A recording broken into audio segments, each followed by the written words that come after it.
Well, oh, I've just knocked over something in rage. Why? Why are we making him sub?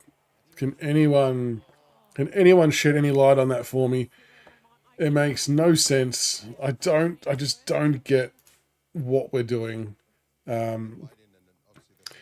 Never been a fan of players debuting a sub, and even more so today than any other day, given the occasion. But yeah, I truly just don't get it. But cool moment to see him getting his jumper handed to him from Lids. Obviously, good to have Delidio back in the rooms. But yeah, that Alger being subbed has pissed me right off, if I'm being honest. I just don't like it at all. And not just because it's him, but for any new player. No debutant should be sub ever. It just doesn't sit well with me. Like, he's been given all this pump up, like his family, yeah, come down, watch the game.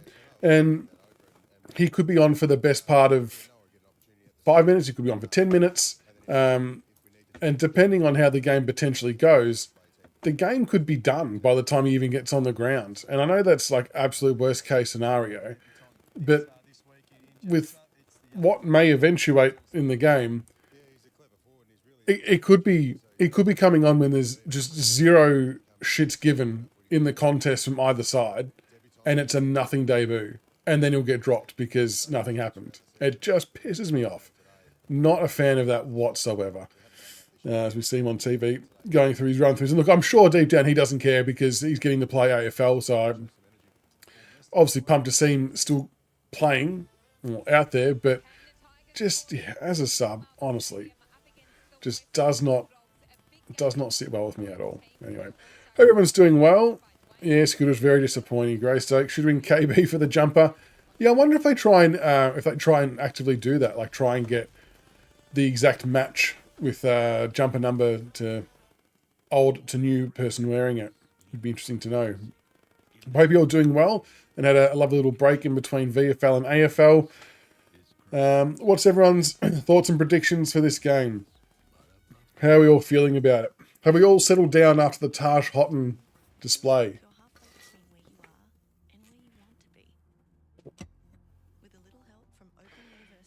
Yeah, that's... I couldn't believe it. It must have been... I reckon it was maybe 5 minutes after we stopped streaming. I got a text saying Jasper's the sub. I'm like, come on. Come on, man. I've got to put the lights on behind me. Hang on. Let's see if we can make things a little bit brighter.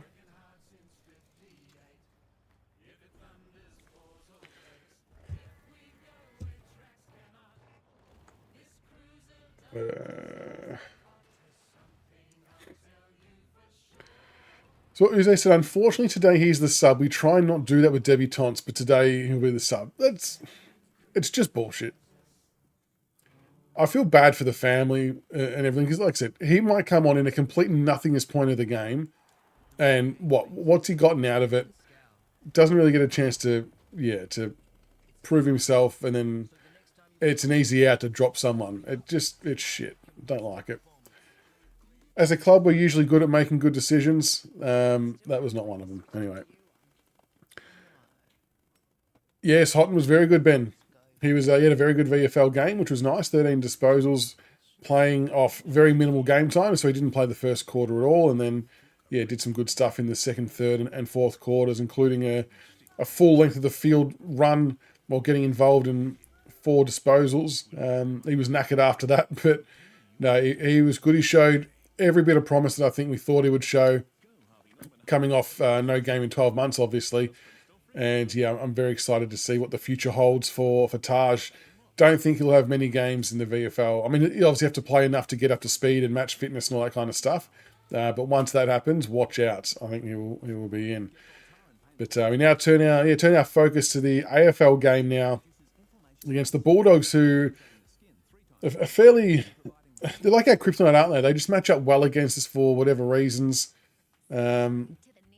Sam Darcy's going to be a big threat. He's obviously in pretty good form. Aaron Norton, I know a lot of you probably have PTSD like I do about Aaron Norton's one of his early games as a forward. He was a defender, remember, initially, and turned forward, and we made him look like Wayne Carey in one of his first outings. So hopefully we don't do that again.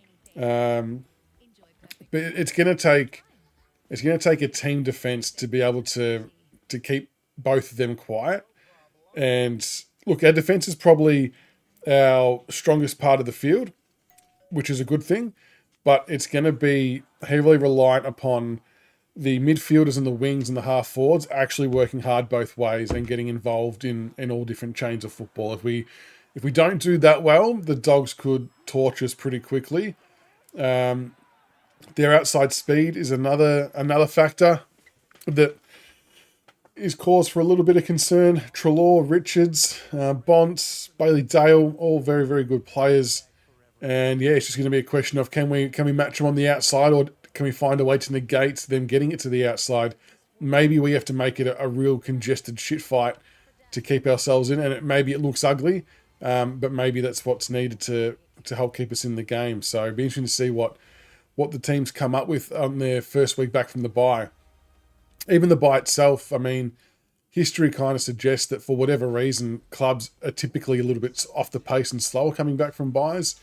So hopefully we can find a way around it. I'm not sure what that way around it is, but that's going to be interesting. I mean, in a lot of ways they should be fresh, shouldn't they? But you just don't know. What did it say? The Richmond banner says, no, we win today, love the faith, go Tigers. Blight's numbers are good, but where do you play him, John? Yeah, Blighty's numbers are good. What do you have, another 25, 26 touches today, 14 marks? They are like elite areas, and that's something he's done for the last 5 weeks, so it's not just a flash in the pan one-off game. He is putting up some seriously good numbers on a consistent basis.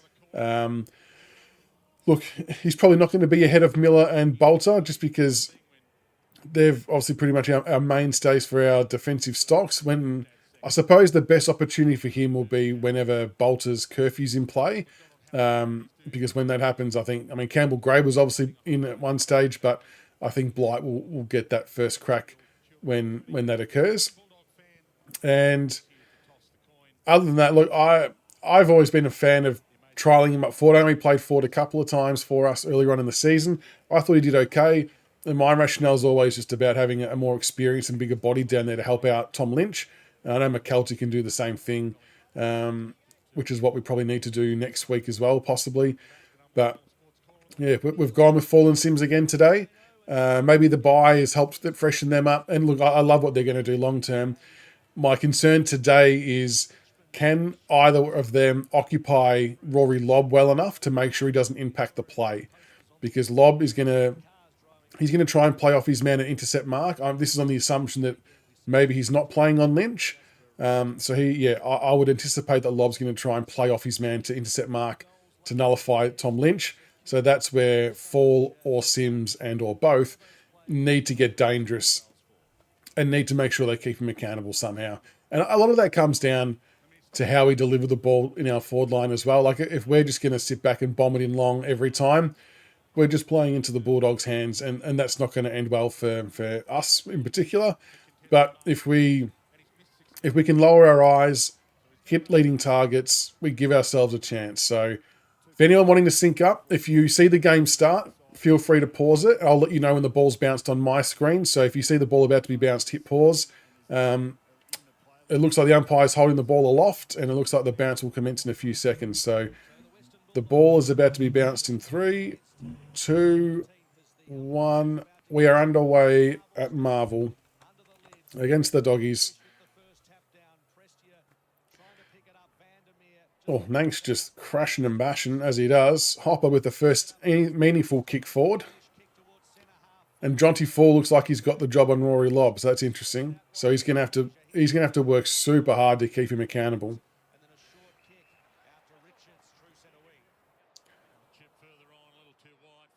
And I think, did the Doggies have a late change? Riley Sanders, I think, was out for Harms. I think a lot of Bulldog supporters really want Harms to be in too. I think they really rate him as a forward. Oh, where's this going? Why are we outnumbered back there? Trainer, good spoil. Oh, but Bond's down there. Jesus Christ. How have we got a 3 versus 1 deep in our forward 50?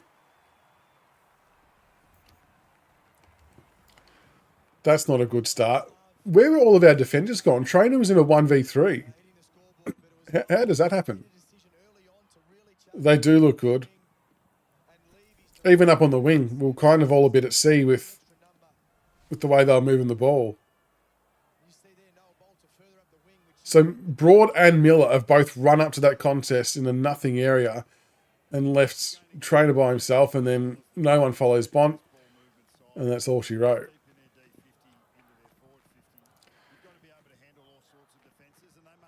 Just looks a bit unorganised, doesn't it?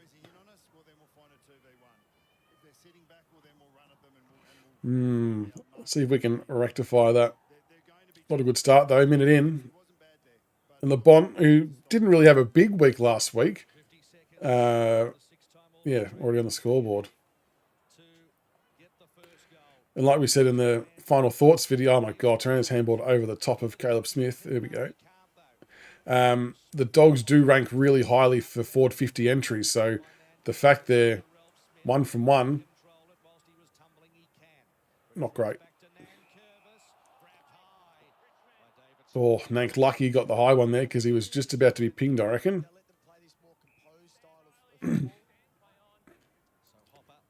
Oh, God, the handball was behind him. Oh, my gosh. Well, we've worked out eventually. What was that kick? Wow, lucky that's coming back. Just kicked it straight to the Doggies play down the ground, but Banks thankfully got the free kick. Oh, no, I dig the Libba tattoos. I respect someone who's going to get their Simpsons tattoo, and they maybe look a bit backyard jobbish, some of them, sort of like the old Jason Castagna tattoos. Oh, God, Bolt has taken off a kick he maybe shouldn't have taken off. But a bit of a dirty moustache there from Libba. That Bolter kick, that's one of those tricky ones where you don't mind the intent trying to make something happen there, but you've got to make sure you execute it as well. I'm not sure if he's the player to do that. I would almost much rather Bolter kick the ball 75 metres down the line than try and bite off a 45-degree flat bullet pass. I'm just not sure that's his one wood. But he got back and did a good spoil there against Norton. But how will we go in a D50 stoppage? Jeez, the Dogs just look good at reading what we're trying to do. I know, Rogue. I know. Honestly, I can appreciate players trying to take off the big kick to change angles up. But yeah, sometimes I think it should be also limited to certain players do certain things. Stick to your strengths in a lot of ways. But he got back and defended, so that's something, I guess.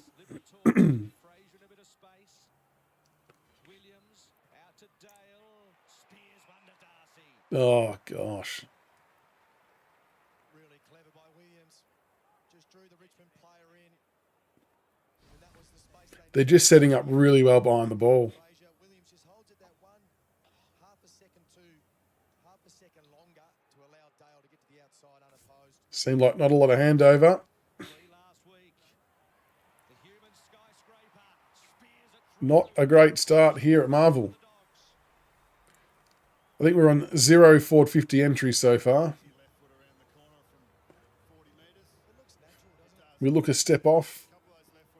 It feels like we're a step off as well. Feels like we're on a step off.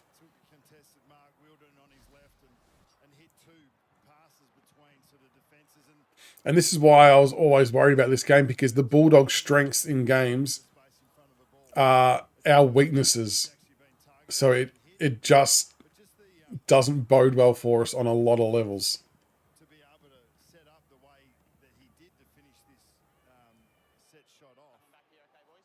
I mean, no one was even on him then. I'm not sure how we leave Darcy unopposed like that. The dude's about 6'5", 6'6".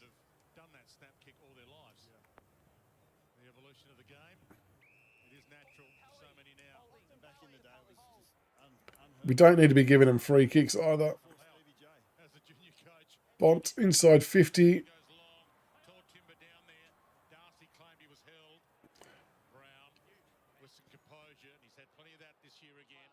Not a bad kick from Brown. Oh, Hopper's probably kept that in when he wasn't trying to.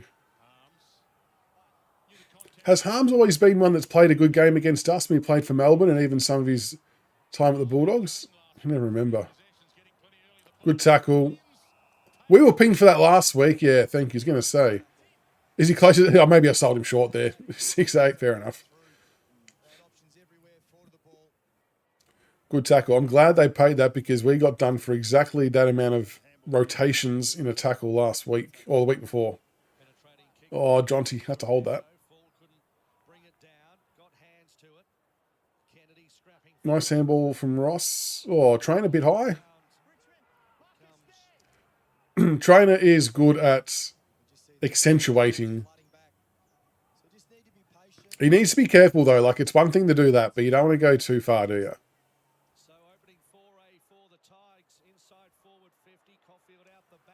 Good tackle, Mansell.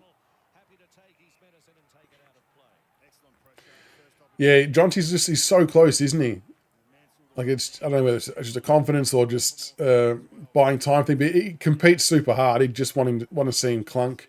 Want to see him clunk a few more. Oh, did you saw some news zinger that Lynch is signing for a year? Okay. Was that on like 7 or 9 or something? I think we need him to. I'm definitely all okay for Lynch to sign up for another year. I think it's important that we have him helping out the youngsters for another 12 months while they develop and grow. So that's, yeah, that's okay by me. Is Cappy on the left, out in the full.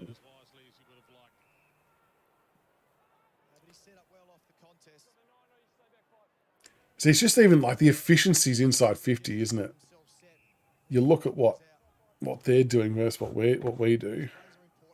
I suppose I should bring up the stats page.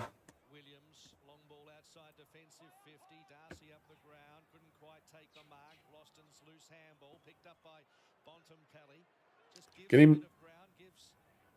Come on, he doesn't want it. Oh my God, how do you let Darcy just walk through about 4 people?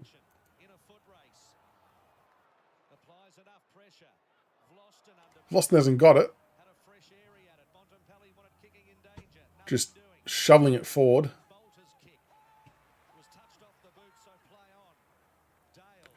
Oh, Jesus, that's a dangerous kick from Bailey Dale, but that's the difference, isn't it? He can execute it. I can't believe that was just finger tipping close to whoever that was for us.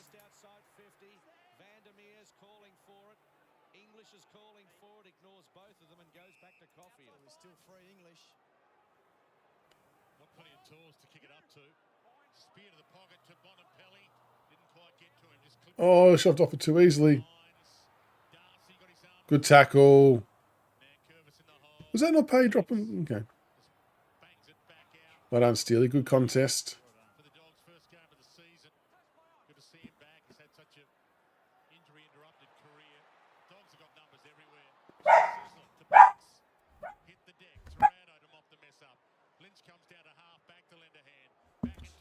Come on, gotta get on your bike here. Sorry, the rest of the family homes. The dog's excited. The dog's excited. Jonty! There we go. Big man, Jonty Fall. Would love him to go back and kick this. Just like distance will not be an issue. Remember the last time we were at Marvel, he kicked one that's maybe even still going. It went about 85 meters in the air, I reckon. See, that's how much nicer is it when you get a one-on-one for your forwards to be able to work in rather than some of the shit situations that we put our forwards in. Come on, Jonty, 4-9. Let's make it 5-9. Reward yourself. No, it's sliding. Has to get better at that. I know that seems ultra critical, but they're the ones that have to go in. Like, we are not in a position where we can just afford to waste chances, and that should be regulation.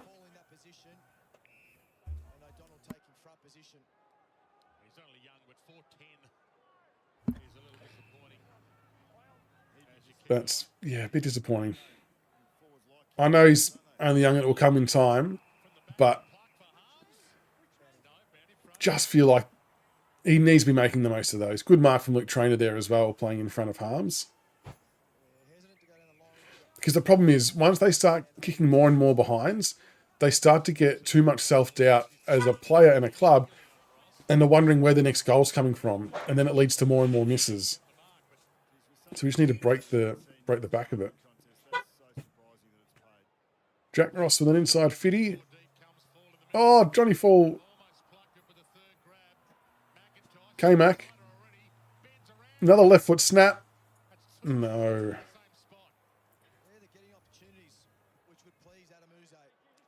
Not sure why Camden's persisting with the left foot around the bodies. We definitely do look to have settled a little bit.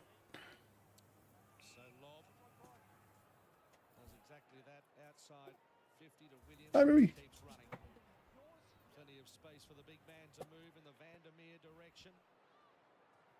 Oh, we've got the doctor out there too. Look, yeah, feels like we've definitely composed ourselves and settled a bit, but we're just still being a little bit wasteful with our own chances. Broady on Bonson Pally. That's not somewhere you want to be if you're Nathan Broad.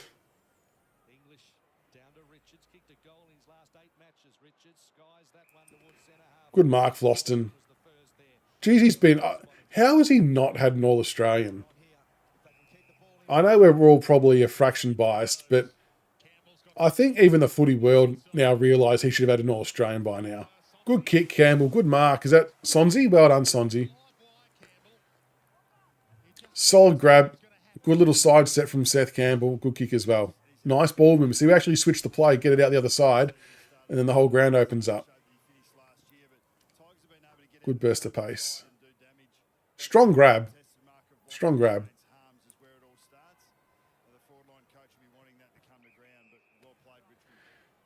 Come on, Tyler.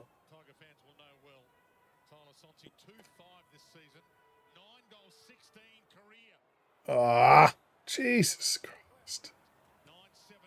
We are our own worst enemies at the moment.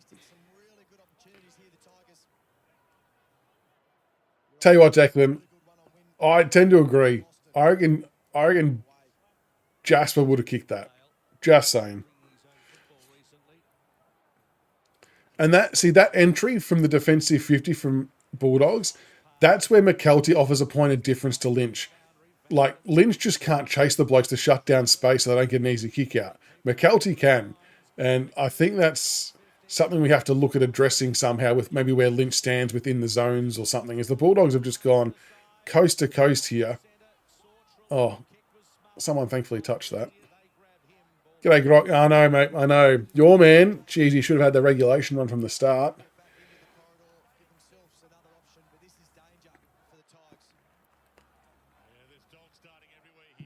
These front 50 stoppages are definitely danger areas for us. Good tackle. It has to be... How was that not incorrect disposal on Richards? Tries to break the tackle, doesn't get boot to ball, play on. Like, someone help me understand why we don't get those. In critical parts of the ground too.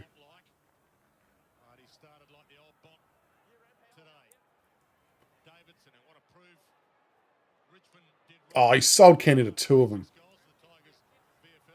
Get a fist on that. Trainer, nice, good punch. Trainer's had a good start.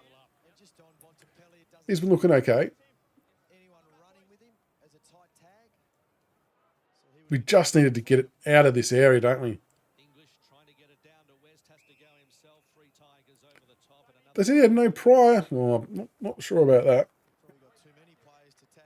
I mean, it didn't even get knocked out in the tackle. He just flat out dropped it. Oh, that's a bad ricochet. That's a bad ricochet.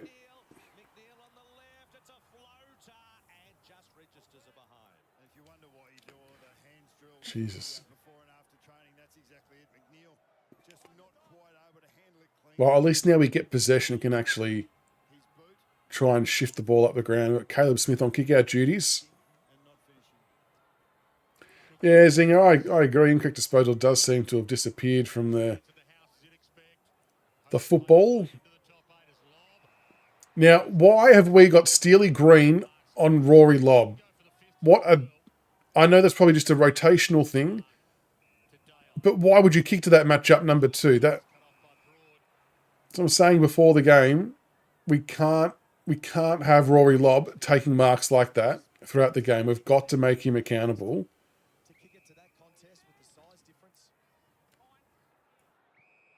Like, I actually didn't mind the initial idea of running one way then cutting the other way, but kicking it to Steely Green on Rory Lobb is just, wow. We've maintained possession a little bit here.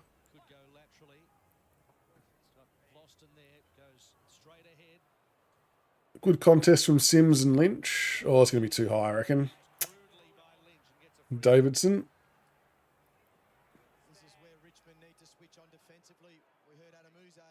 Which is a little bit clumsy there.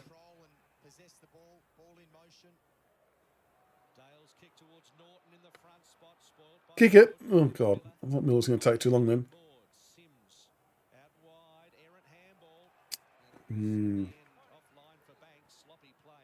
Are the Giants in front, are they?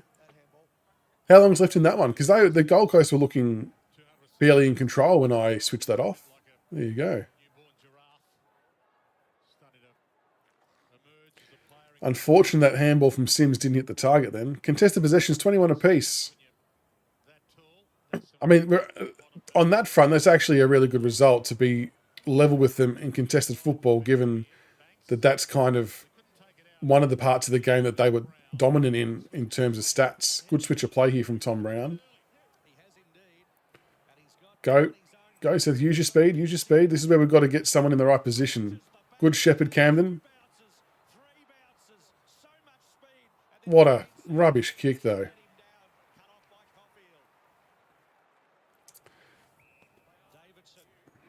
Did everything well and then stuffed the kick. The most important part to actually get reward for the initial effort.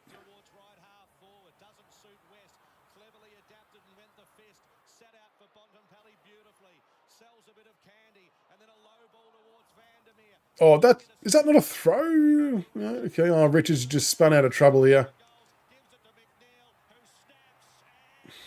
Fuck. See what I mean? We dick around with it. Missed 3 easy shots at goal, and they've just kicked 3 goals. Super frustrating.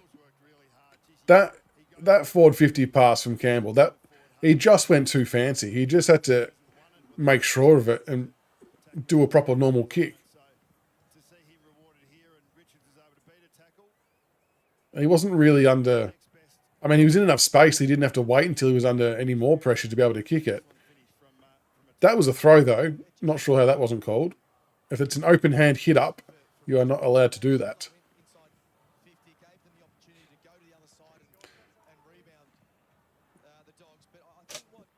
So, yeah, there's your difference. Like, McIntosh has had 2 snaps on his left. Missed. I know that wasn't on that guy's left, but snap around the body, scores. Well, they didn't recall that. Sims with a nice little ruck tap.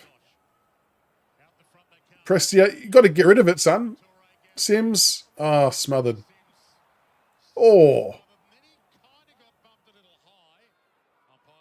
Thought he might have got bumped. Yeah, fraction high there, old Simsy. Dropped the ball. Well done, Steely. Good tackle. Good tackle. 100% Billy, that was a throw. I've got no idea how that wasn't a throw.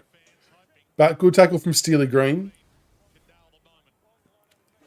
Sims, very unlucky not to get something there.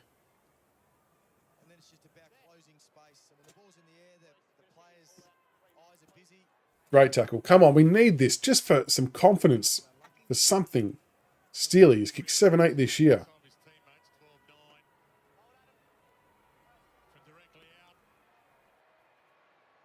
Oh, he's done his very best to miss that. My God. Did his best to miss, but he's nailed it. Steely Green on the board. Come on. Hopefully they can just settle this down and get back into it a bit. Grok, our last 3 games in the first quarter today, we are 23-42. Is that right? 23-42. That's That's not good. That's not good. Let's get Fev across from the W team to give us some goal kicking pointers. Yeah, quite a few throws. Like I said, if you open tap, has to be paid. But we're on the board. Steely's jagged one. Tom Sims did some nice work there. Prestia getting forward as well. We're still going to try and shut down their prime movers. So they've still got Trelaws on 7, Bonts on 7, Bailey Williams on 8 as the leading disposal winners. Oh, Broad dropped what he should have taken.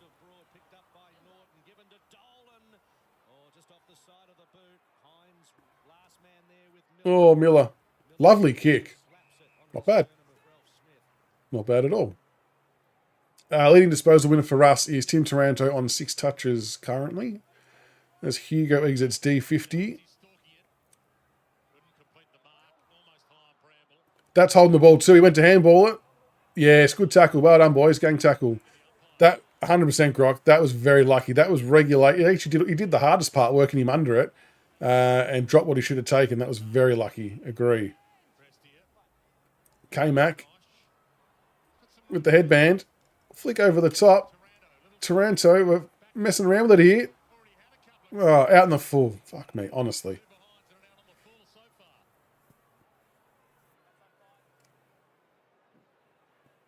Just get it inside 50. What are we doing?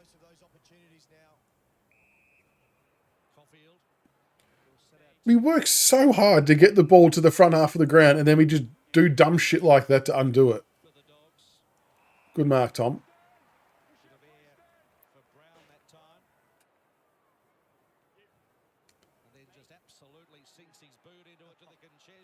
Oh, God. It was a fair spoil there from Rory Lobb.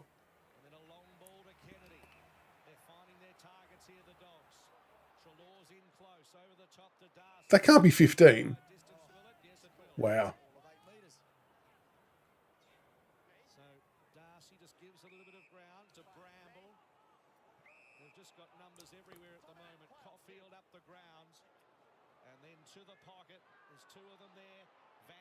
Oh, someone punched that. Good tackle. Just rush it through. Yeah, that could not have been any more than 8 metres.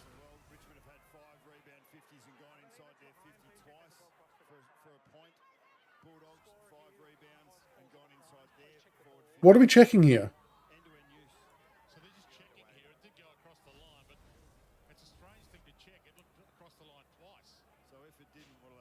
Oh my God. Honestly, why are we wasting time? He's holding the ball about 10 centimetres over the line. I'm not sure exactly what we're checking here. What a waste of time. And they wonder why quarters go for too long. Stevie Wonder could have told you that was a behind. What are we doing?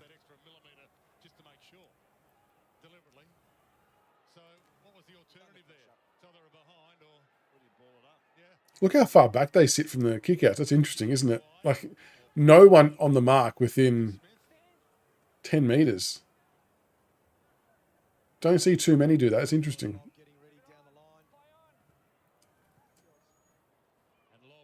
Three minutes left to go. Good tackle. Jeez, he just got a foot to that, didn't he? That's a reasonably impressive handball from Prestia there. Jonty Fall. No, we're going to give away a free kick there, aren't we? Oh, no. Oh, Jonty Fall's cleaned up Seth Campbell. Again, we've let ourselves down with the 450 entry, though.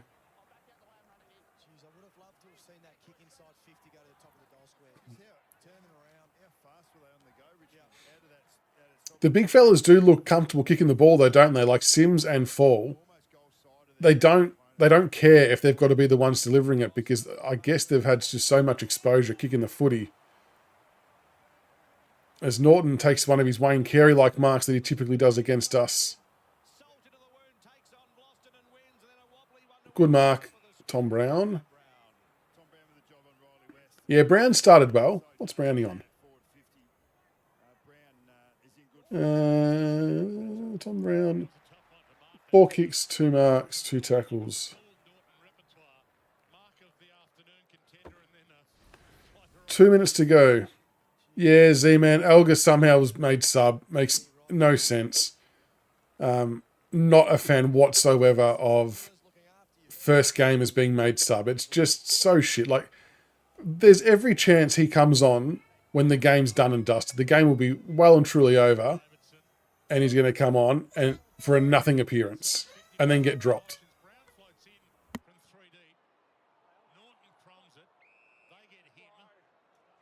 Oh, yeah, they found a throw. There we go. Oh, it's a battle of the headbands. I forgot that Norton wears the headband.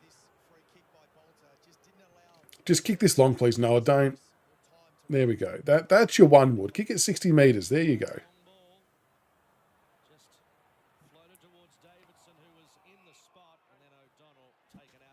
Minute 27. Yeah, Brown's been marking pretty well. Yep, nuclear. Alger is sub, would you believe?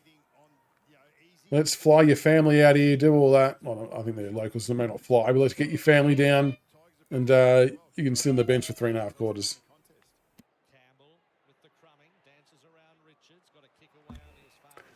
Oh my gosh. I know some of our skill errors are a little bit to do with the Bulldogs having good pressure, so I don't want to take away from them. But geez, we make things look difficult at times.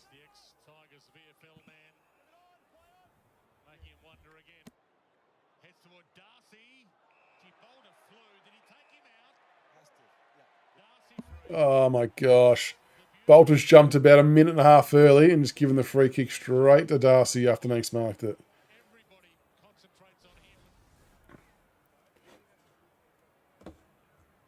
Just did not read the flight of that whatsoever.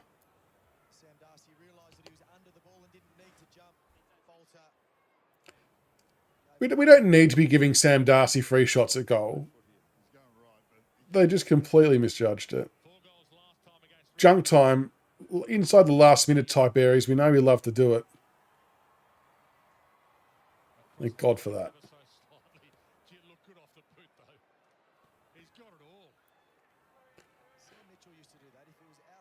It's just like a... I don't know, is it like a communication, do you reckon? Like, did Bolton not know that Nank was in the spot to mark it? I'm not too sure. I suppose it's all just heat of the moment type stuff, but we got away with one there. 15 seconds left. Just need to make sure we hold on.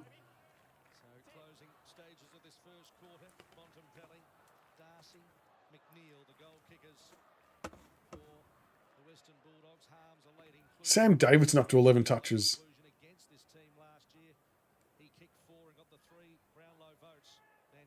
Oh, English to Trelaw, 3 seconds, 2. Oh, thank God that it was Broad that marked it.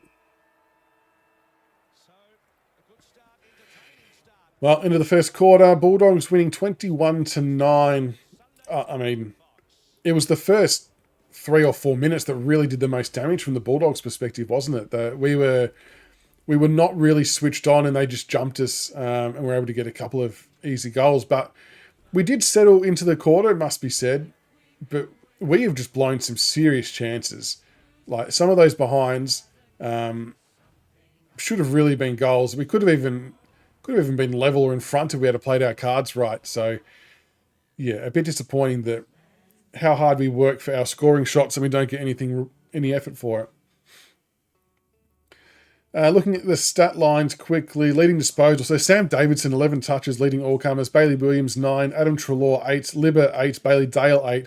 That's your problem right there. We need to make sure that Trelaw, Libber, and Dale aren't getting bulk possessions. For us, Loston, 7. Taranto, 7. K-Mac, 6, including some very questionable kicks. Sam Banks, 6. Trainer, 5. Ross, 5. Jonty Fall, 5. Where are the marks? I want to see how many marks that Tom Brown's taken. Also, Trainer's taken 3 marks. Tom Brown, 2. I thought he took more than that. Sam Davidson, 4 marks. Team stats. Inside 50s, we're losing 15-10. And again, like we said in the that previous video that the Bulldogs are number 1 in the competition for inside 50s and we're last or second last. So it's no wonder that they're probably going to get ahead there. Surprisingly, our efficiency inside 50 is 60%, but I guess we're just not converting it to an actual goal. Yeah, free kicks 3-8, that is a genuine surprise. Clearances, this is the other big stat that I get scared about. We're getting smashed 10-4. And again, the Bulldogs are a top 2 team AFL in terms of stoppages. Clearances, sorry, we are not. I think we're bottom 2 for that. So they are the big opposites that we need to try and somehow find a way to bridge the gap or break even in. Because if we don't, it's going to get ugly. And like, funnily enough, centre clearances are 2 apiece. It's stoppage clearances 8-2 that they're getting us at. So we need to find a way to change that. Contested possessions, 35-32. They're getting a bit more uncontested possessions. 28 marks to 19. 2 marks apiece inside 50. We've done 21 tackles and 3 tackles inside 50. I mean, look, all things considered, what's the means game? All things considered, we've probably come out of that quarter okay, given what it was looking like at the start, and we just blew our own chances, which was a little bit frustrating. Looking at the comments, Billy, if we have a fade out in this game, we're going to get monstered. Yeah, I know, agree. Grok, Brown looks like generation side Vlosten, that composed can't intercept marker. Yeah, he's had a pretty good couple of games, really, with his intercept marking. Maybe he just feels a bit more confident down there now. Z-Man, I remember when the Bulldogs were as bad as we are now about a decade ago. Peter, put Bolter forward. I don't think we can afford to. Because they've got Darcy and Norton, I don't think we can afford to put him down there. This is why the inclusion of McKelty or Blight would have been interesting. Because maybe it let something like that happen, especially with Blight, but wasn't to be. Melanie, if only we could kick straight. I know. Some of them are regulation too. Like we are, and there's no win, so we can't blame that. It's just all skill based and pressure based. Rowe, can Bolter just punch the ball and he gets a kick at 65 metres down the ground? Agree. Like I said, I don't mind players trying to take off those dangerous kicks, but sometimes it should just be left to certain players to do that. And Bolter should most definitely just be punching it down the line as far as he can. That's his one wood. Grocky at the free kick count, yes. Billy, Jonty plays the rest of the season, clean up his goal kicking. He'll be our number 1 forward. He does compete like hell, and I respect him for it, the competitive side. But yeah, he just needs to clean up on the goal kicking, which is a bit frustrating. But otherwise, competing well. Sonzi, well, he did some okay things. Just needs to get involved more. Should have kicked that shot at goal. Again, another regulation one that he probably should have scored, to be honest. But yeah, we're playing midfielders as half forwards, and they're not sure how to play the half forward role. This is why I'm gobsmacked that Alger sub makes no sense. Why is Alger sub? No idea, Enzo. I don't get it at all. I think it's a horrible decision. If we can make, Billy says, if we can make clearance dirty ball, I think we'll be tackling. Old machine. Yeah, dirty ball is probably the best way for us to try and win, to be honest, or to get ourselves back in the game. Is that right? Is Tom Lynch on negative metres gained? Oh shit, he is too. Tom Lynch negative 15, Tom Sims negative 6. Jasper's beaten them both for metres gained. Metres gained can be an interesting stat. Some players get notorious low ones. I mean, a negative stat's not necessarily great though, is it? How many goals did the Giants kick this last quarter? 4 going at 4-10 for the season. Got to be much better than that. Exactly right. Like, there's maybe 1 or 2 shots that have been tricky. Is there any reason why Luke Trainer's on camera a lot? Is there anything wrong with him, or are they just liking what he's doing? I can't hear the commentary, so I'm not sure. I've just been seeing a lot of stuff being highlighted and maybe spoken about him. So hopefully it's all positive if anyone's listening to the TV. But yeah, Fall's got to definitely improve that area. I mean, Z-Man, he'd probably be a bit flat in that he is sub. He's obviously going to be equally as excited that he's playing, no doubt. I'm probably more annoyed because it's like the first game. Sub him off if you have to. Sub him off. Liking what he's doing. Benjamin, thank you, mate. Appreciate it. I'm glad that it's that and nothing else. Hopper, not quick enough to dispose of the footy there. GW's 8-1 in the last quarter. Why can't we kick 8-1 in any quarter? 8-1, that's impressive. The Suns looked like they were going to get the job done. Oh, let's just watch Sam Darcy float through and take an uncontested mark, lads. What are we doing? Where was Bolter or Miller? How does that even happen? No one's on him there. We've got one of the best players in the competition, unopposed, inside forward 50 multiple times. What are we doing?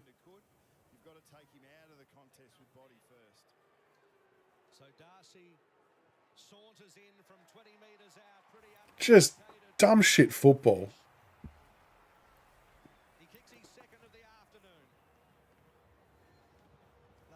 Just not organised or communicating at all down there. Like, watch it again. How is it even possible?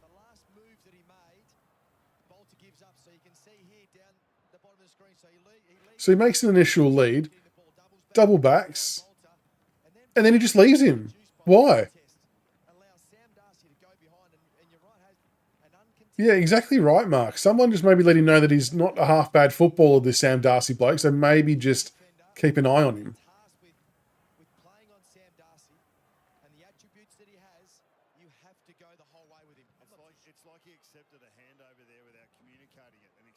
Wow, that's... I think whoever's on Sam Darcy needs to commit to him and take him off the contest, off the line of ball as much as you possibly can. Surely it's in the back to Nank. Working hard, English also having a good start to the game. That battle continues now. Ball flung in the air.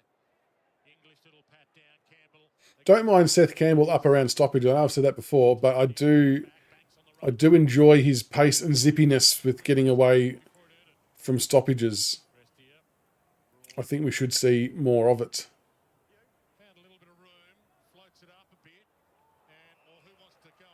3-on-1 and Sims is about 5 deep. This is what annoys me. Like,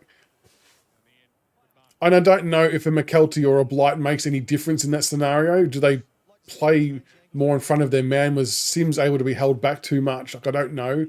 But we give ourselves zero chance of doing anything in the forward half of the ground when we're kicking the 3-on-1s. Get him, Ross. Get him.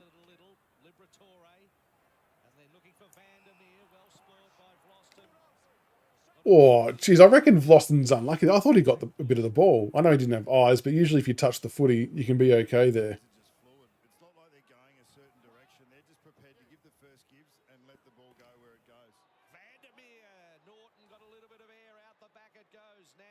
Oh, Nank. Yeah, it's not feeling great, Z-Man, is it?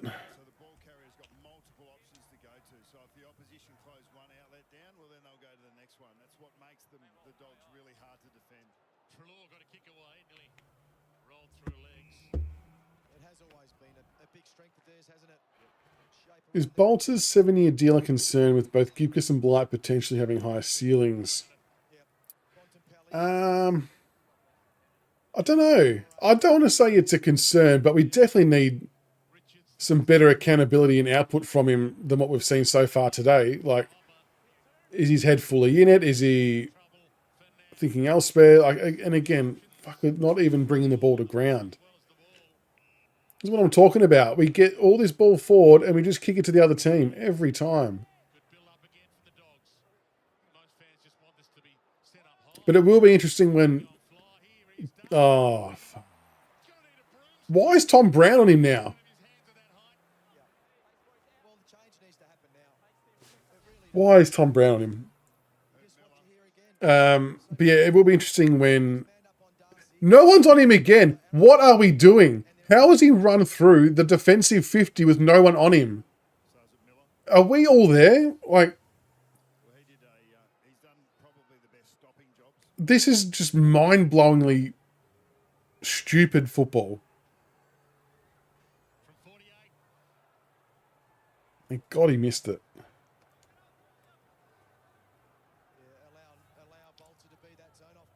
This is just like a training drill for Darcy at the moment. Don't worry about too tall.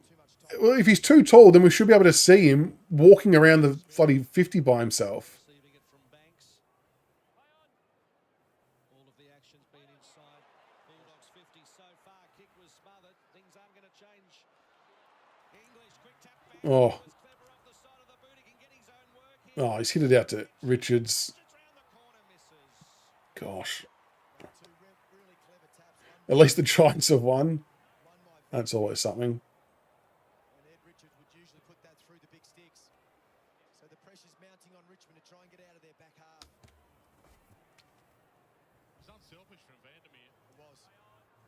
It is looking Have a shot. not great. Blood after your kick was initially smothered. So there's a push and a hold. Taranto's free. So that relieves the pressure a little. Tigers should get it a halfway. But that extra little handball or tap and that unselfishness has been present because of Richmond's pressure. They haven't wanted to finish themselves. They're looking for a player that's under less pressure than themselves. But Richmond keep fronting up. So that's been a really positive element of their play early, the Tigers. Big long kick from Banks. There was a push. Fair bit of crowd interaction there. They were onto it. That was not subtle at all. English to lob. This feels like the Dogs are slowing the game down at the moment. Making really good decisions with the ball. That's a great kick. Finding Kennedy and now Rich. Richards, my man. This is his bread and butter. Blazing in from 48. This has got disaster written all over it in a big, big way. Still would have liked us to have signed Red Richards. Ed Richards, I didn't mean that in a nice way. Ed Richards, he is a very good footballer. Bulldogs loving what she's saying. Yeah. And this, again, when we look at all the different measurements in the stat categories, what they do very well is what we don't do well at all. So this was always probably on the cards, unfortunately. He runs in such straight lines. Albeit we aren't helping ourselves. He is total class Greystoke. I really like him. Assist player. I really like him. Across the competition, and that's one of the reasons why he's the #1 ranked player in the competition at the moment. It was what we spoke about on Monday night. The outside speed, we just didn't know if we were going to have enough to go with them. And it's only going to get worse as the game gets on. And this is why I'm as equally as pissed off about the Alger sub thing, that he's going to come into the game when we're 75 points down and it's a complete nothing situation. And how is he going to get involved? Broad. Daisy cutter. Ross. Off his bootlaces. Well, look, I mean, kicking it along the ground will stop them from marking the ball at least. Rory Lobb gets a hold on the ball, free kick. Try and Dizzy. Davidson. No, he's definitely spun around multiple times, so they paid the other one early, so that's fair enough. Can't begrudge that. McNeil, chain of handballs. Cut off now. Hines. Still able to get rid of it. Miller. It definitely is a little bit of case of men versus boys, and Bramble. it's just another play free inside the 50. That's a throw. Volley pretty cleverly in the end under pressure. Richards grabbed. Holding the ball for dropping. It's lost him. Try and bring it to the open side now. This is where the space will be. Oh my gosh. That in the air. Caulfield went with What are we looking at when we're kicking? Boston collects. Made it tough for Trainer. In fact, And we've handballed it out of bounds. We are just having an absolute shit one out here. Challenge for Richmond this quarter. They've been forced skinny a lot, so back down towards congestion, and Dogs have really We look uncompetitive again. What's going on? I mean, look, to be fair, the doggies have definitely risen. They're playing as a good team should. And I know they're ninth, but I don't reckon the ladder position is an accurate reflection of where they're at as a team. Like, you got to remember, they've been missing a lot of players for a lot of the year. As the Bont just strolls in and kicks a goal. Fucking very good. Yeah, they've been missing key players for large chunks of the season. So for me, that's why they're just not inside the 8 just yet. But this is probably, this game and the week before, probably the first time they've had bulk of their team on the park.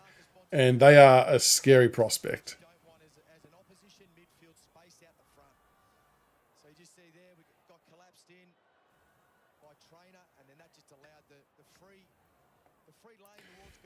Well, I mean, like I've been saying, the small forwards, we take our own small forwards out of the game because we can't compete in the air when the ball's kicked to the wing or the half forward line. So our small forwards are almost completely redundant. It's 4 turnover, 4 scoring opportunities from their front half 3. Not sure why you would find it funny, John, but anyway.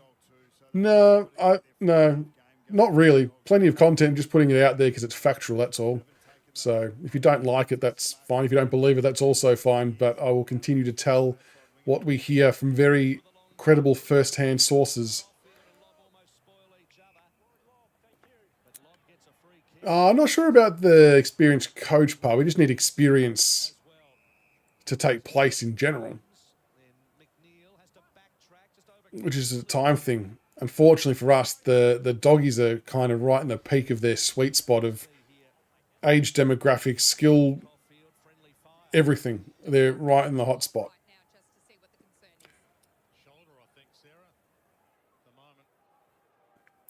Well, there'll be a few people ball watching and chasing tail today, it would seem.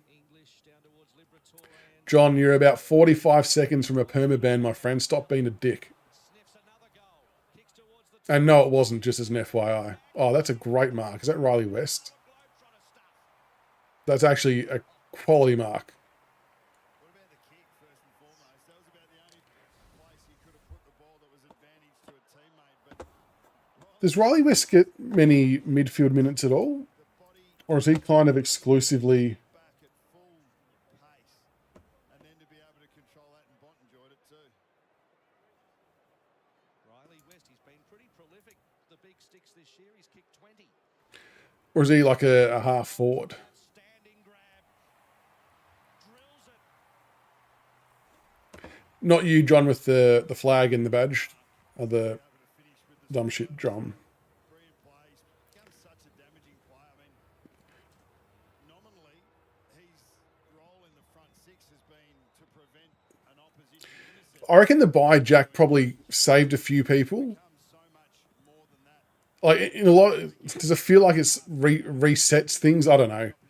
I'm not sure why it would, but does the form line argument disappear a little bit when there's a bye in between? I don't know if it hides things or something. I'm not too sure. But my guess would be if there was a game the week after the Swans game, I reckon there would have been a lot more changes, personally. Half stoppage when they've been able to come out the front. Probably pretty hard when your old man's a 7-time best and fairest. 324 games worth. But he's forging his own. We are just not... And this is, like we said Monday, couldn't really pick any line of the game that we could get on top of them in. And that's kind of proving to be true so far. To the top on the AFL ladder. Dogs started the round outside the 8. They could be in the 8 tonight. English floats it. Norton caught behind. Miller caught by Norton. Ball up. Sam Davidson still leading the way, 13 disposals. The Bont, 12. So Banks is our best disposal winner on 11. Ed Richards, sorry. Taranto.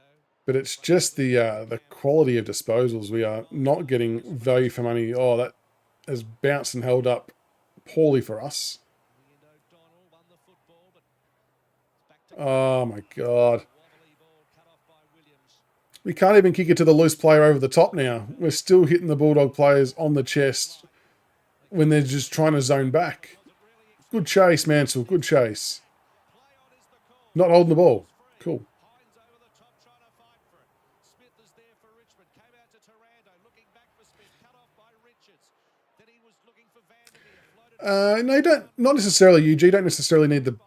Like, grabbed in attack. you need a good coach, but inexperience is inexperience, right? It wouldn't matter if you had Alistair Clarkson in charge of an inexperienced side, as per some of the North Melbourne results prior to at least this week anyway. You will struggle until the games played starts to catch up and you start to see some real gains in those areas. It's just unfortunate that from time to time you're going to come up a side that is your kryptonite. And that should have been holding the ball against Jack Ross. We got away with one there.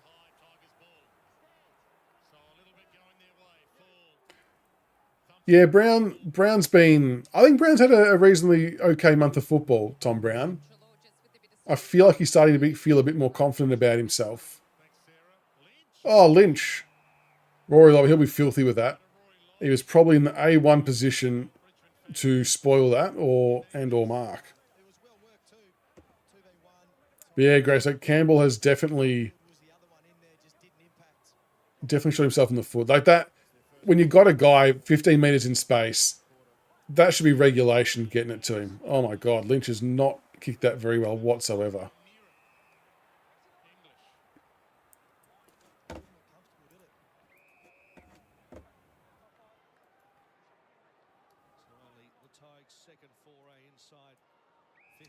The fact we couldn't even register a score there. Wowee.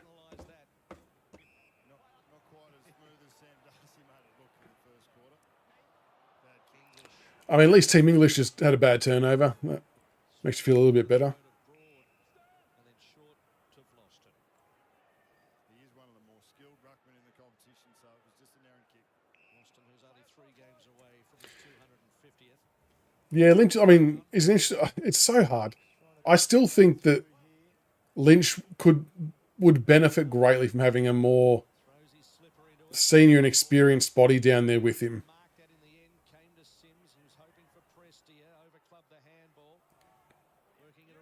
You got to remember though, UG, it's not like Uze's just come from nowhere to all of a sudden be coached. Like, he's done a fair stint of coaching, of development coaching and line coaching at Hawthorn and Melbourne. So yeah, it's not like he's just come from out of nowhere. I get what you mean, like you want to have experienced people there, but he's got the relative experience, if that makes sense.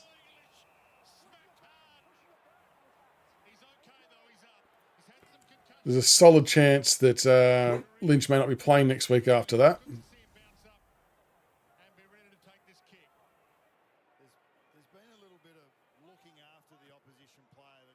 Just gets caught behind a bit, doesn't he?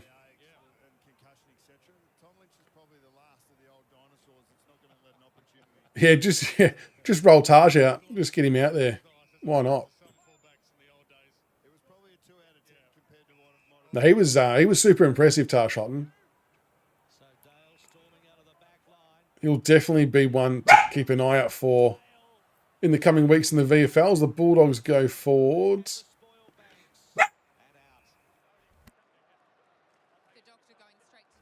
Just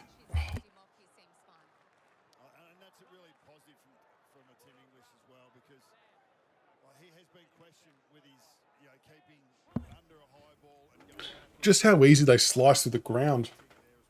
Lighting Lynch out. Like you saw before, he signed he's about to sign a 1-year extension or whatever. Just going to make sure we don't burn him out. Oh, hat kick off the ground. Harms.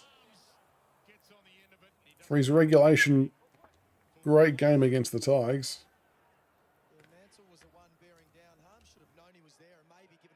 Alger still ahead of Sims in metres gained.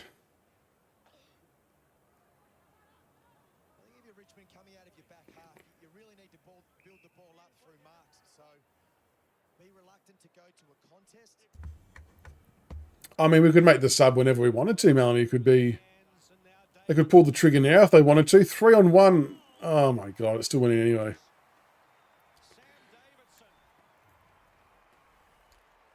Yeah, Davidson's joining in the party.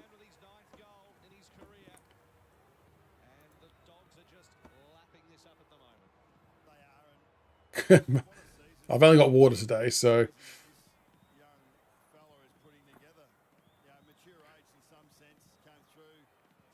Well, we didn't technically pass on Davidson. We just didn't have the picks to get him. Well, the mid-season draft, he wasn't really playing well when that happened. He was playing okay, but his big form happened after that. And then in the national draft, we probably just didn't have a pick that was relevant to where he was going to go, I guess. But yeah, this is a reasonably sized disaster. See, now this is where, when the game, let's call it the game's essentially done, this is where you want to start seeing things changing. So if we're getting slapped in the midfield, let's maybe not keep rolling with Prestia, Taranto, Hopper. Let's maybe try someone else in there that might give a bit more vibrancy and something a little bit different that we haven't seen yet. Mix it up a bit, because whatever we're doing currently is clearly not working. What is the clearance stats say, or stoppages? So we're now 9 to 17 in clearances.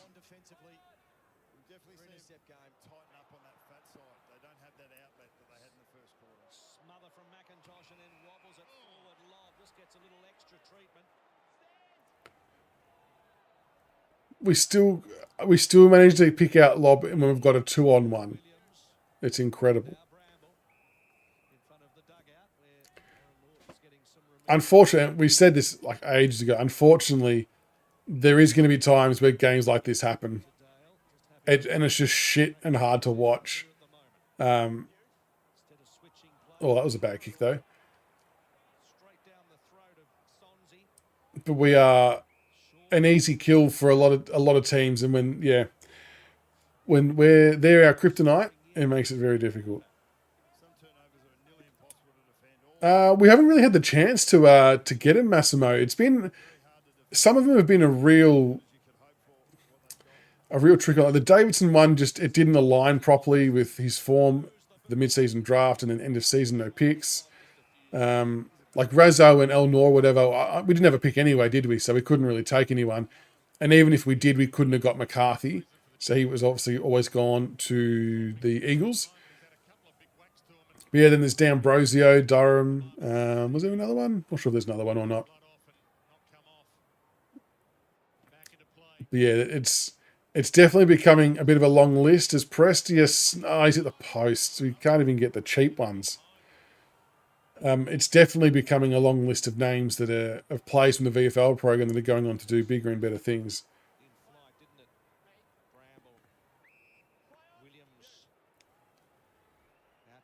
Bulldogs, oh, geez, he's fumbled that over. They're just prepared to work a lot harder on all parts of the ground. Z-Man, all you want is effort. Exactly. Exactly, you just want effort. You don't want to see the white flag. And, you know, I guess what may happen as the game goes on, maybe the Dogs take their foot off the pedal a little bit and we see some glimpses, but not sure how much we get out of that.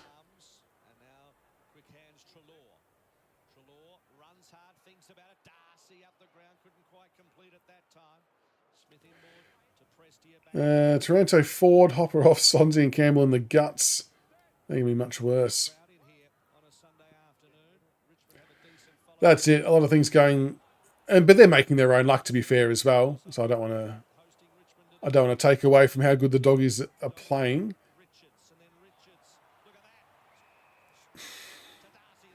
How is he on his own? Like, if Bolter's head's not in it, don't play him.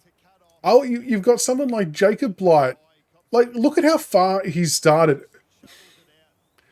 That is piss poor from Noah Bolter. Sam Darcy had 10 metres on him and just did not chase him whatsoever as he just waltzed inside 50. That is pathetic. If his head's not in the game, play Jacob Blight. The guy's getting 14 intercept marks, or 14 marks a game, 25 disposals, and actually gives a shit playing for his career. Play him. Like, this is nonsense.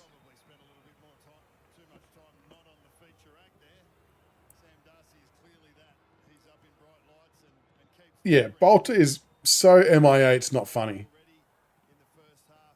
And I get it, he's got a bit on his plate. Understand that. And he's obviously gone through the shit he went through due to his actions. Like, look at the top of the screen there.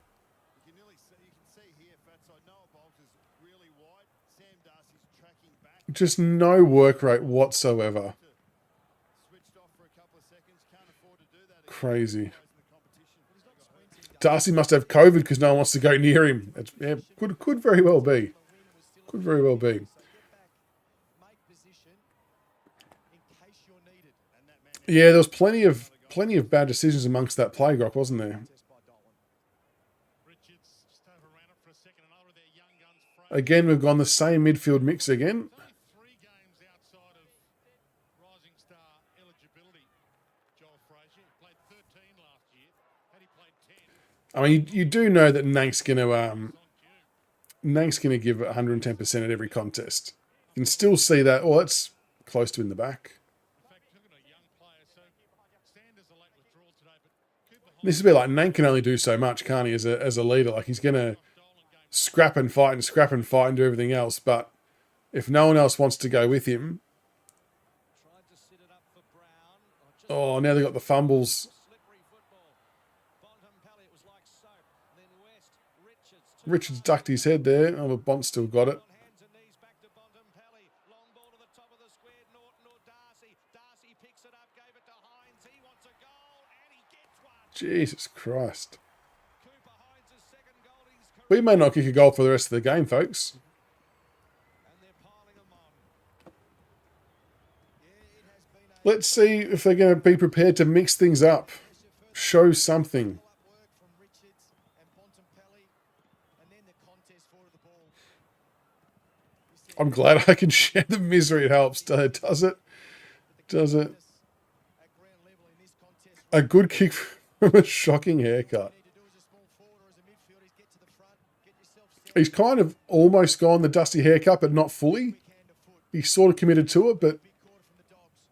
Really broke hasn't totally gone the whole way, has he? With the dusty little strip down the middle. Straight down into the rooms. He looked pretty disappointed. Buku Karmas is warming up, and there looks to be some consultation going on between the doctors and the physios on the sidelines. We'll try and get an update from the club shortly. Yeah, a calf strain wrecked his start to the year. So let's How many more accounts do you want to make, Jessica? issue injury for Treloar. I can just keep clicking the button. Sonzi feeds it further on to Campbell. Can they get something against the grain here, the Tigers, or Caulfield? Get Macca off, Seth or Mansell up the ground. Just change anything. Easily a worse game than against the Swan skipper. Easily. Are they saying what's wrong with Treloar? Adam Treloar with 3 separate setbacks since December of last year. So Like, as much as they're torturing us and it's not fun, I really don't want players like Treloar to be the news there. off for any sinister reasons. He's had a bad enough run as it is with the... Remember the double hammy that he did when he was... I think he was at Collingwood then. Like, horrible. Floats one to Richards. It hung for a long time. Yeah, so this is where it's interesting about the bye as well. Like, the bye can often be... I don't think it would have mattered, honestly. It wouldn't have mattered either way, whether we played them in the middle of a hot streak or whether we played them in a after a bye. Wouldn't have made any difference. The Doggies are just white hot after there. What they win? What they beat St Kilda by? 72 points or something. who laced up Sam Darcy. That But had a leading option. Darcy could have handballed over the top, but he had Norton. Then the ball hits the ground. You've got a crumbing player who tackles. Just in good shape. just make some moves. Pack around it. So 148, 146 Minute 46. down to half time. It looks like they might even No, they're definitely not LV. Well, it depends on who there is. There is in the Bulldogs, yes. They are. The Bulldogs are flying. Tigers, not so much. offer. Blasts it away. Bramble under it with Campbell. We kind of just refused to actually man up on Sam Darcy, which has been an intriguing strategy that hasn't paid off. And we'll get a ball in. Last time these two teams met over a year ago now. Have any of our guys gotten into the... Won by 91. So Bloston's up to 17 touches. No surprise because the ball's down there. A substantial amount. Taranto 12. So I mean, the possession is just dominated by the Bulldogs. Put Bolton in the ruck. I mean, wouldn't hurt to throw some magnets around if he's not going to be checked in enough to man up on one of the best forwards in the competition. Then yeah, maybe go and get your hands dirty. On the boot to a foot race. And then the ball, as it would. The unique Oh, Mansell, not sure he even got a handball then. Trainer in the back. was pushed in the back, advantage paid. Davidson got it to Richards. Richards to the pocket in the front spot. Norton Good spoil from Miller. beat the mark, goes running after his own work. And that's the scary thing, isn't it? Like, Over the top. what's his name? Norton still hasn't really Bolter hits it. bobbed up and done anything yet, if that makes sense. So there's still room for him to get hold of us too. But I think Miller's doing obviously a much better job keeping him accountable than what Bolter's doing on Darcy. Yeah, it's a good question, Eric. It's a good question. I mean, they might move Miller at some point. Maybe there's some type of other element of the matchup they don't like, but it feels like that Miller would at least pay him the respect that he deserves and shut him down, as Seth Campbell's just given an absolute shithouse handball to Jonty Fall. Had his legs taken. How was that not below the knees? Go. But, like, either have the shot there. Like, Jonty would have had no idea what's coming at him then. Seth should just have the shot at goal. Small forward, take the ownership, have the shot. Just pull the trigger. I don't know why he bothered handballing that. Ugly, ugly stuff. Halftime literally couldn't come quick enough. Scott Alexander, extremely disappointed with Alger as the sub. What's the rationale with doing it so often? I don't know. Apparently Uze said pre-game that we don't generally like making debutants sub, but unfortunately Alger is today. But that doesn't really sit well. Because my fear, after hearing he was sub, my fear was exactly what's playing out now, is that he's going to get subbed on when the game's completely dead and buried and have no meaningful game or game time, and then probably get dropped off it as a result. It's just bullshit. I would have rather played him from the start. Not that he would have made the difference to where we're at in the game, of course, but at least give him the proper exposure of a genuine debut. Move Sims to defence. Oh, I'm not sure how he would go down there against Darcy and Norton. But I mean, it's almost an accurate reflection of where both teams are at. The Doggies, like I said, their ladder position I don't think reflects how good they actually are. It's they're a genuine top 5, top 4 team, and they're playing like it today. And we are playing nowhere near anything really. If they thought that the Swans game was an AFL standard, then I'm scared to hear what this might be called. But yeah, Seth Campbell's just got to kick that. Greystoke, good call. We may not win this. Good shout.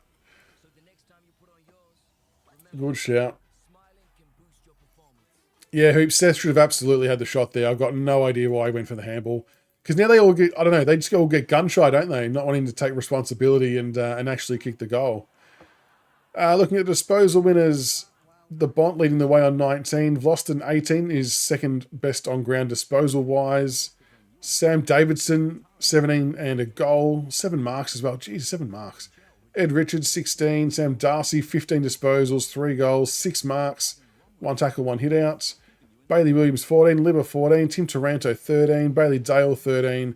Bramble 13. Lob 12 and 6 marks. There's just a lot of Bulldogs name in that top 10 or 15 area of disposals. Seth Campbell 12. Who's down? What's happening at the lower end of the scale here? Lynch 2 disposals. Steely Green 3. Aaron Norton 3. Hugo 3. Sims 4. Bolter 5. Mansell 5. Miller 5. Brown 6. Yeah, we're just not getting anywhere near it, are we? Team stats. Inside 50s 33-17.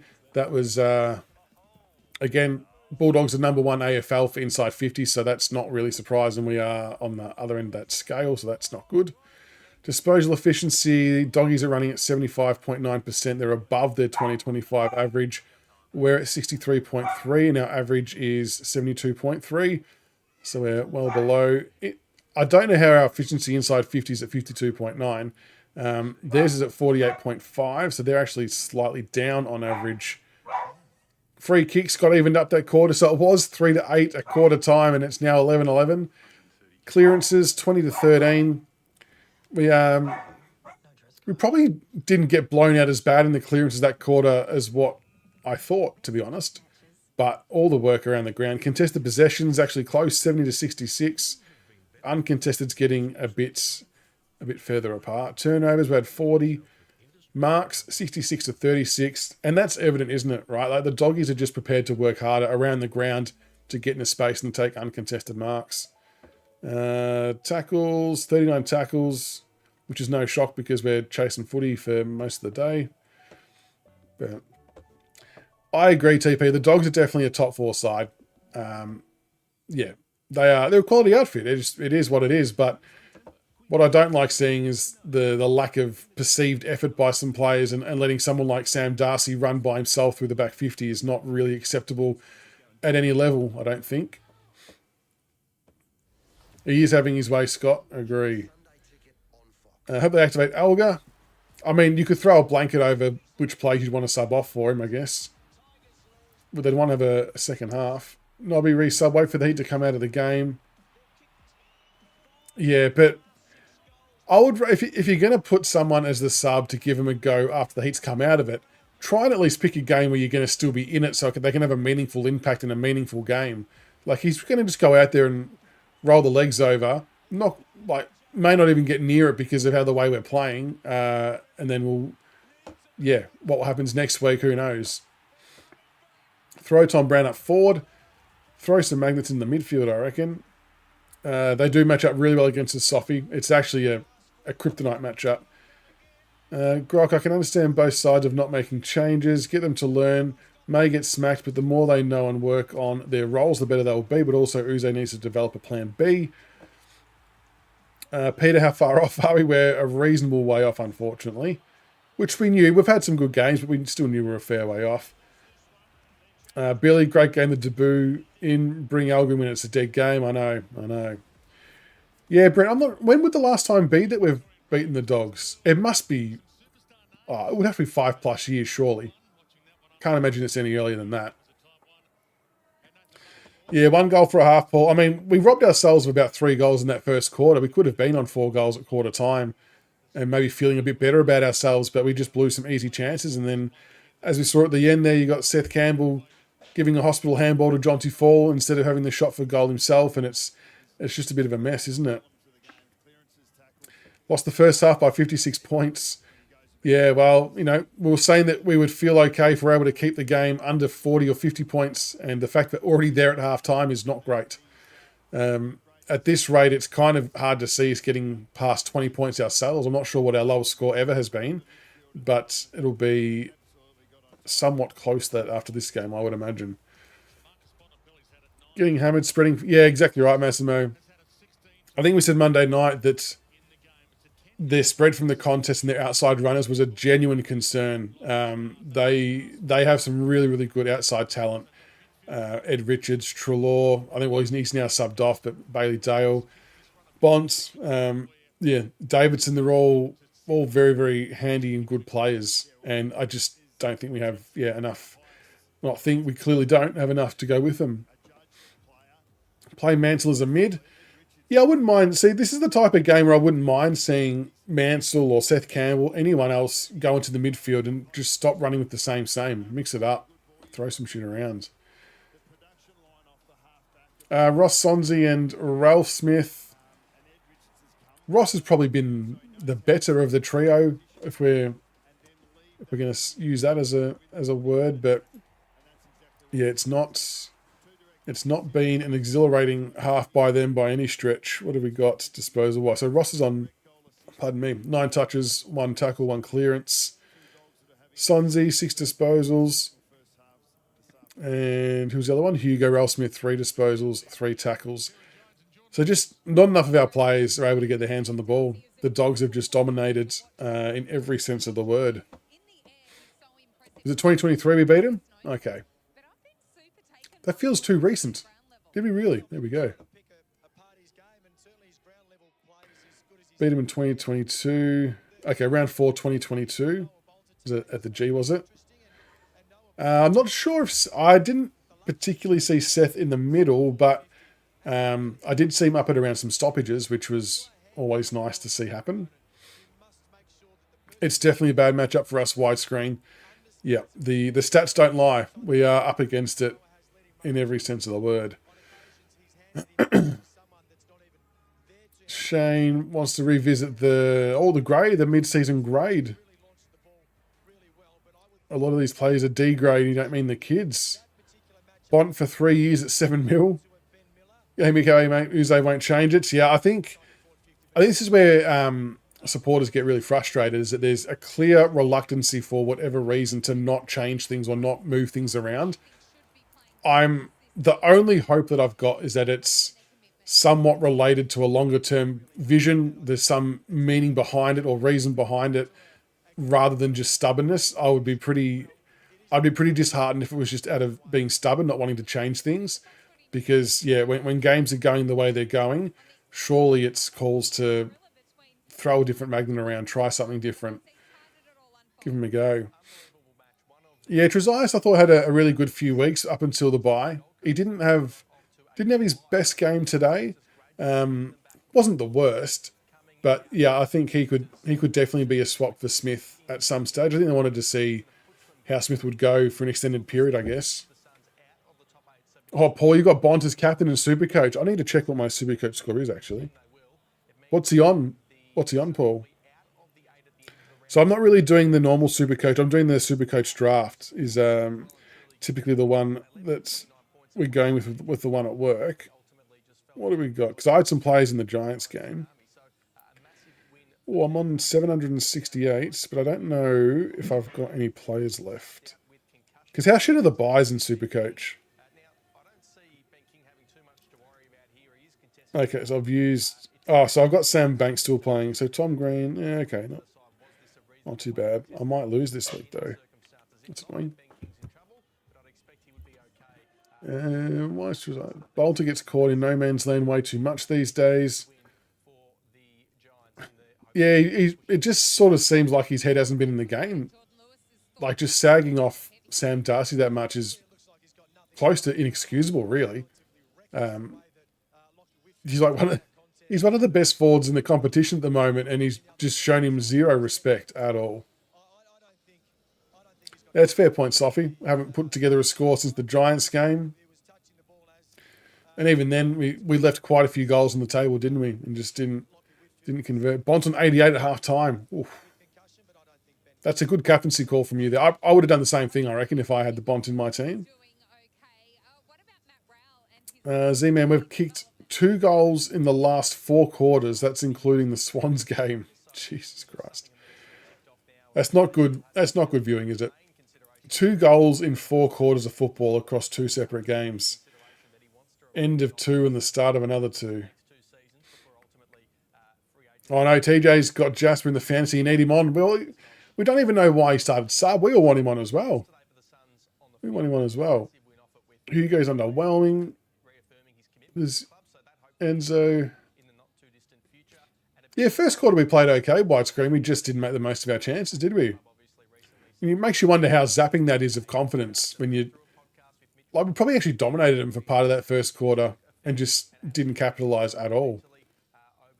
Play Bolter forward, could play him anywhere really, try anything. Lynch might be cooked. Trelaw subbed out. Melly's at the game, and I need the magnets moved around so I've got something to cheer about. Fair call. Like I said, there must be a reason why they are left in the same spots. Like, I don't know what it is. I would love to be able to ask the question, though.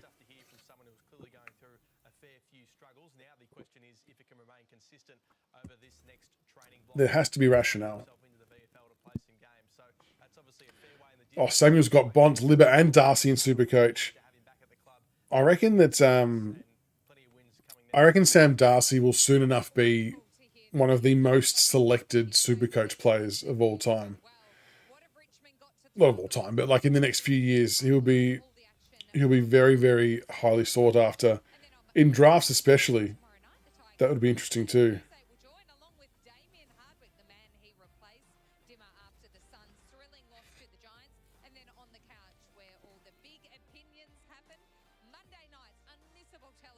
Oh yes, I saw this, the Tom Lynch thing. Okay, signing off for a 1-year deal. How do you all feel about the Tom Lynch on a 1-year deal? Yeah, Lockie Ash, I've got in the draft. Good shout, Croc. That was a good one. That was a very good one. Ralph Smith. Yeah, there's a lot of players, Jay Tiger, who are not getting many touches of the footy, unfortunately.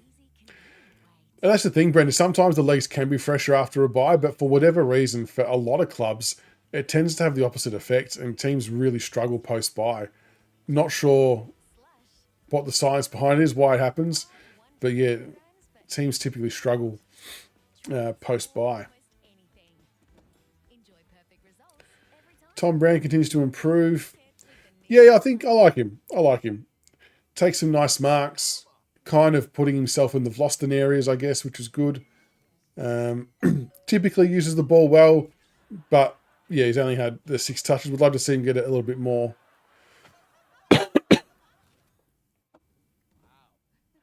I think all the players are fumbling. They've all just lost their confidence. So it's going to be interesting to see what they can do in the second half to turn it around. They've got to show something. They've got to absolutely show something. At least the Suns lost, agree. Nobby being optimistic, I like it. We'll have fresh legs in the second half. Where are we? Lynch deserves a 1-year deal. Make Fair the new goal-kicking coach. It wouldn't be the worst idea. I mean, he's already at the club obviously for the women's team. But yeah, why not get some expertise off the great man who was one of the best set shots of our time? Who do we have next week? I think we've got the Crows. Is that right? We've got Adelaide at the MCG from memory. Lynch 1 year is probably good. End of the day, I can't imagine it would be on much, Rob. I think he was very, very well looked after in the back end of this current contract. I think almost to the point of being one of our more highest paid players. So I dare say it will be, more on our terms, I guess, as a year-to-year prospect, I would imagine. Yeah, Rao coming to the Suns. The Cats were going all in on him as well, I believe, like having a real crack at trying to get him across. You can see why Rao would stay. I mean, the Suns are going some good places, so makes sense. Maybe that means the Cats turn their attention elsewhere, if they've got that alleged war chest.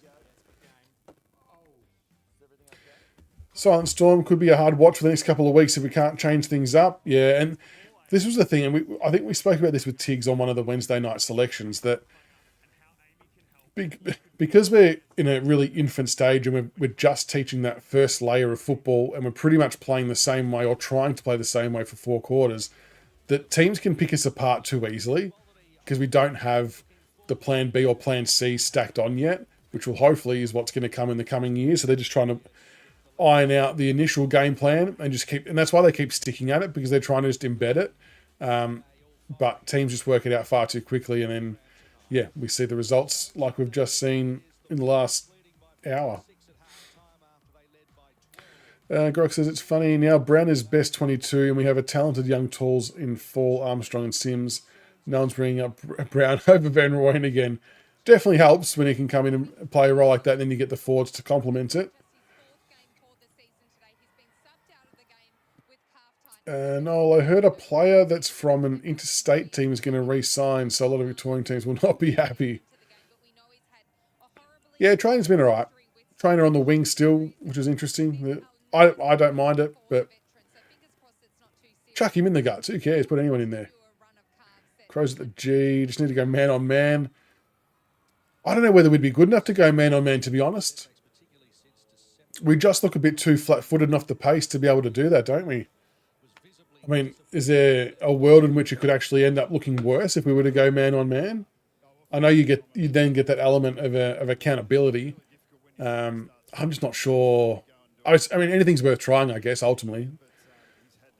So you may as well. Trainer could go through the middle, Sophie, for sure. Again, you're chucking him in a new position, but we seem to... I mean, I would much rather see a Seth Campbell or a Sonsie or Mansell, something like that, go through the midfield before I would try a trainer. But to answer the question, he definitely could. So we've got the Crows at the G, then the Cats down at Geelong. Counting last year, how many years before we get out of the bottom 4? Out of the bottom 4. What are we now? 25. So I think 2026 will be another bit of a shit fight. Second year blues is a real thing, and we just don't know what's going to happen there. 2027, you would like to still get some wins, but we might be on the higher end of the bottom 4. So maybe 2028, 2027, 2028. We might get a bit lucky in 27. I suppose the other unknown is there a secondary drop-off that might happen when Prestia and Vlosten and Broad and whatnot finish up, and Lynch? That's the unknown. Like, how well will these young kids take over the mantle? Could there be prolonged pain? Could we see a secondary dip in form? I don't know. Maybe that's why they're trying to fast-track a heap of people now to try and mitigate some of that as the second half's about to begin. Well, I suppose they're trying to embed like the patterns and the style they want to try and play, but unfortunately they don't really have enough time to teach 2 plans or 3 plans a year, I guess, with young kids. So we're kind of stuck with the same one until such time that we can do that. Absolutely, Metal Lord.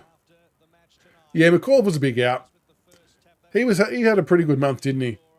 So it's such a shame to see him miss games.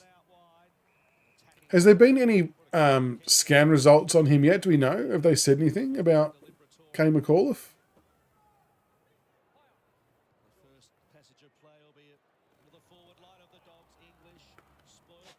Good handball from Trainer. Geez, we're celebrating handballs now. That's a bit more positive movement from Mansell. That's a free kick to Hopper, surely. No, didn't drop the arms. Excellent.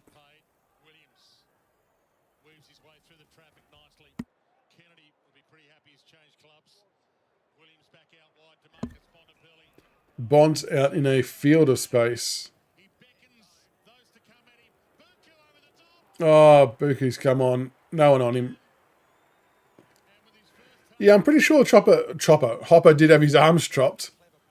I thought I saw that correctly. Anyway.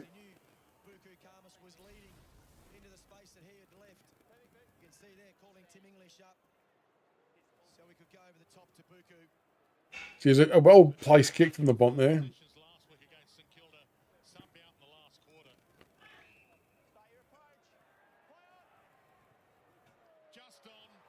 Jeez, he's come on for his first possession and kicked a goal within a minute and a half. Darcy's going to have 8 at this rate, possibly. Yeah, that was a bad missed one.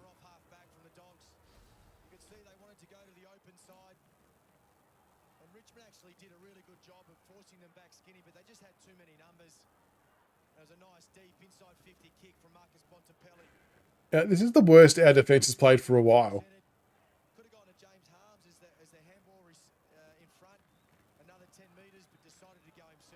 And it makes you wonder, like, does it just take one person to be off their game in a defensive unit and it can throw everyone else out of whack, I wonder?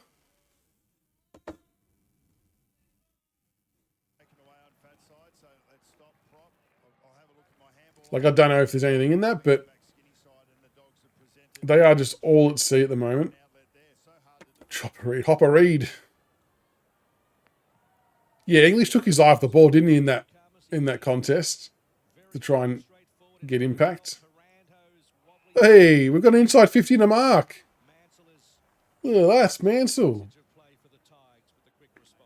Quick ball movement, look what happens. Oh no, TJ's also got McAuliffe. Jeez, you've lucked out a bit there, TJ, my gosh. Desperately need these. We're not getting back into the game, but just to give us a glimmer of something, somewhere. Asmita, welcome. As Mansell comes in for goal. That is not making it. He's now kicked 6-11 for the season.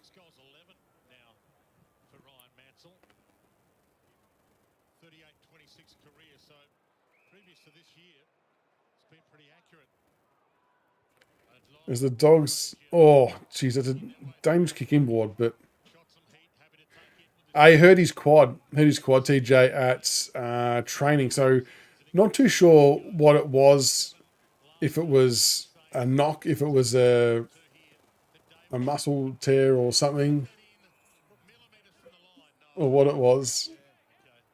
But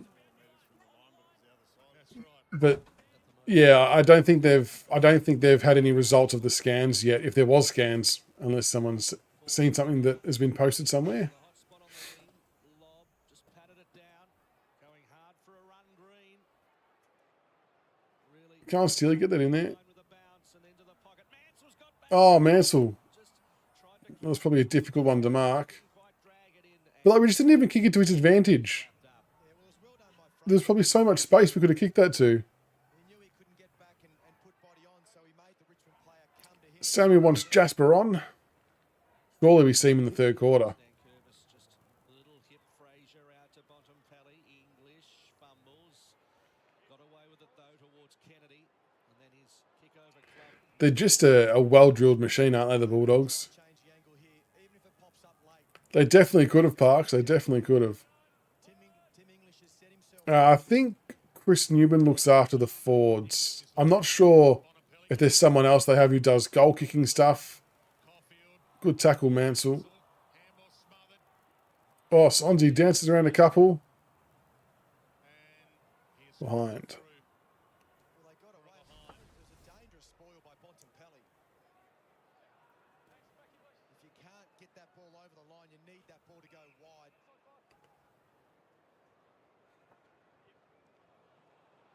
Got to turn that over. Very keen to impress here. That didn't get to Richards. Ralph Smith was able to gather and then Taran That's a better looking pass inside 50 from Hugo. Uze down at the bench now. dart around. He's got Yeah, okay, so Newey is the forwards coach. Yep. on his own in the pocket.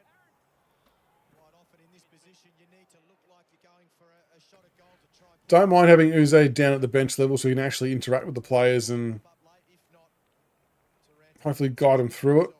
Taranto, I don't think I've seen him kick a proper drop punt for goal this year. They've all been mungs, but they've gone through somehow. Comes in from right on the chalk. Oh, that's the drop punt though. Not going to be an issue. Oh, Lynch. Got a bit of a poke in the eye on the way down. Could be lunchtime. I don't want to get carried away because I've seen him miss these.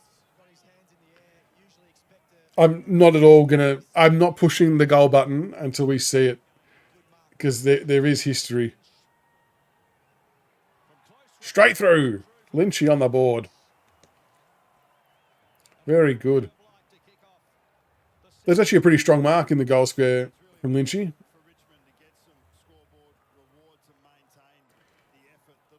Oh, we've scored a goal in each half, so that's something.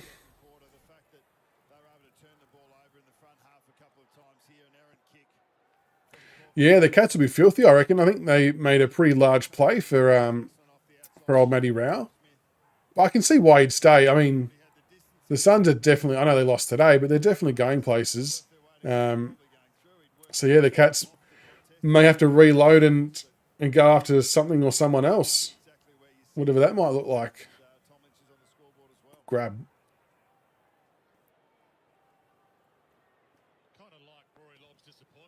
Imagine if they got Butters. That'd be annoying. At the same time, we've all thought and heard that Butters was liking the Bulldogs. So I imagine the Bulldogs team picks up Butters as well. Trainer, nice kick.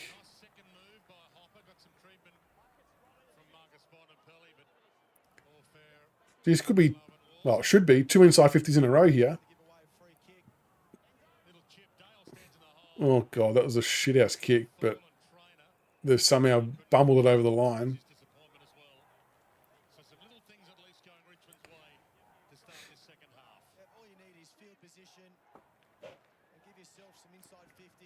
TJ's is all about the super coach and fantasy points. Forward 50 than the Dogs this quarter. Richards hacks it out. Banks overruns it. Nice Jack Ross. Oh, Takes on his man. that is a great kick. I've got no idea how he got that off his boot. And it that didn't go much higher than the player's head heights. That was unbelievable. Tyler Sonzi needs to make the most of his chances here. Look at this for a kick from Jack Ross. I reckon it was out of bounds too. I'm surprised it didn't get called back. Sonzi kicked 2-7, including one behind today. Would love you to dearly kick a goal Tyler. That's not even close. Fortuitous may be, and offline and Williams. Might have to unpack that with you. Call, Matty. There can be some really bad ones, can't That was a... I still can't get over that kick from Ross. That was unbelievable. Lob short. Williams. Ultra reliable. Really ever misses. Jeez, I've seen them not called 15 plenty of times Floston. in the past. And Dan wants to send it back to a dangerous zone. Heads to Sonsi. Had a few opportunities. Floston the Sonzi. Sonzi's got to get it moving because he's not going to make that distance. Says let's calm it down, boys. See, why do we slow it down there for to then kick it to the same spot Fall is under and let all the Bulldogs flood back there and Tim Lynch takes an uncontested mark? I don't understand it. What was the purpose of waiting the extra 10 seconds to let the Bulldogs set up? Just get it. If you're going to put it to the same spot, just get it there quicker. Give us half a chance. Working in concert with Liberatore. Kick to the wing, Darcy. Oh, Ben Miller, good tackle. Norton, McNeil. And then all Oh my gosh. his own is Vandermeer. In isolation, and then a little chip. West has it. And that's a little bit, they've committed so many numbers to turn the ball over in the front half. Look at the quick counter-attacking football. The Dogs, when they got through that pressure, were going to squeeze out the back. We do like to kick it to opposition ruckman. Along with those 8 touches. That's the angle he's got to work with. Riley West. Oh, he hit the post. He rattles the woodwork. Prior to that one, 5 times the Dogs D50 and they didn't transition the ball inside their own 50, which has been a real strength of theirs. They pretty much walked it down, didn't they? They'd usually get those Pretty much walked it. become a real sharpshooter in front of goal. Floston. English stalking this again. Fall edged him out. Lob got there with the fist, knocked it to the front. Western Bulldogs, we've said, will be inside the 8 if they win this game. Short week. They've got Sydney and the SCG. Sims off, Jasper on. Law with that calf tightness might not be available. Sanders was the late with Let's get him into the action. in this one for the Dogs. Richards couldn't grab it. Sonsi does. Oh, too high. Quite a lot high. And here he comes. It looks Get it off, Jasper. Alger Get out there. is about to be injected from Gippsland. This is your time. I need 2 goals from you as per my prediction. He'd be chomping at the bit, wouldn't he? And there he All right, so Sims is still on. An exciting time for a young man. I reckon it might be Sonzi getting subbed off. Tyler Sonsi Go well, young Jasper. off the family car. Welcome to the shitstorm. There in the meantime, Lynch has taken a one-hander, Tom Lynch with another mark. and he is out there now. I mean, it's nice the boys get around him, but 3 or 4 of his teammates, ruffle of the hair. Welcome to the big league, son. nice kick from Jonty. Good mark from... This is the thing. If you can actually get that kick over the back to your forward's advantage, you give us a half a chance. A lot of our other kicks in that same situation are dropping that 5 metres shorter, and Lynch can't get to that. So that's a pretty good kick there from Jonty. 35 metres out. Oh, my God. Start left and was never going to come around. Oh, Lynch. Their set shots haven't even looked like going through. And forget about the scoreboard, lads. With these Roll on, Jasper, watch. That's all we've got to look forward to now. young players showing us what they're made of. Yeah, I think and sometimes it does come down just to win a quarter or give yourself an opportunity to play well in a quarter. As the Dogs go again. Bontempelli in the covers. Oh, I Buku. did Floston dirty then. Really good thing since he was subbed on. And then Richards from 50 metres out looked for Norton. He was So, look, spot. Miller had him. I know I don't understand why Ben Miller has his knockers, but he's had another really solid game, Ben Miller. In a day where McIntosh has turned that one over badly. Where Darcy's getting off the chain a bit. Yeah, Miller's done reasonably well on Norton, I reckon, so far. Still a little while to go, to be fair. Calmest forward to the calmest direction. Oh, geez, just as I say that, he nearly takes a mark. It was Sonzi off, was it? There you go, Jasper with the handball. First touch.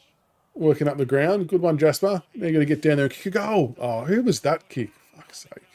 Williams took a half netball step and then holds it up as Vlosten gets up. It looks sore, Vlosten. Now they're going to stop the play. What's happened here?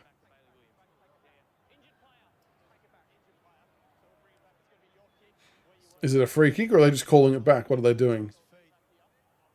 Oh, he's got a knee in the head. Okay. Forward 50, just seeing if he was okay. So that's why he plays. Oh, it got him flush too. And a head injury, they normally stop. Head injury. Knee to the head. How's that for timing though? They've subbed Sonzi off Umpire with the right call there. and Vlosten's just got a knee to the head. Williams, who initially pummeled it in towards full forward, he does exactly the same thing. Draws a crowd. There's hundreds of them there. No mark out the back. Ponton Valley, McNeil, West, and they raffle it. And eventually it trundles out. Geez, now Norton looks sore. Norton is one of those players that needs to try and get himself into the game. That would hurt. You see there that the injury to Nick Vlosten. Sonzi shouldn't have been subbed off. He was in the game. I mean, he was doing a little bit better than some of the others, wasn't he? 10 disposals. What do you have? 10 disposals. 1 clearance. 5 marks. Just missed a couple of goals that he probably should have got. Now to Taranto, flicked it wider. Smith found himself in the phone booth. Snap round the corner. Dogs have the numbers, and then again Lobb with another killing fist. Yeah, it's an easy spoil in the end for Rory Lobb. Just wonder what you do with I'm guessing they're asking him the questions now to try and see how he is for the concussion test. plenty of opportunities forward of the ball. Luke Beveridge has had plenty of advice about putting him back. Banks. Trainer inside to Smith. Campbell, nice loop. Oh, Green fed it back out. He missed Hopper. He goes back and made amends for the bad handball. Smith with the geez, didn't quite work. we just can't get the release. Arms stripped. Campbell tries to attack. Dropped it. Against the grain. Yes, good boy. Dropped it. Come on. It was just an accumulation. Get it moving, Seth. Go, go, go. Stayed in, Surely there's someone ahead of you. eventually got the reward. Lob in front. Lynch behind. Lob. Here's a cold Lynch, he just cannot get in front, can he? how wide you Dolan. Like, he just doesn't have the wheels Takes them both. to get in front of his opponent if it's sat in front of him.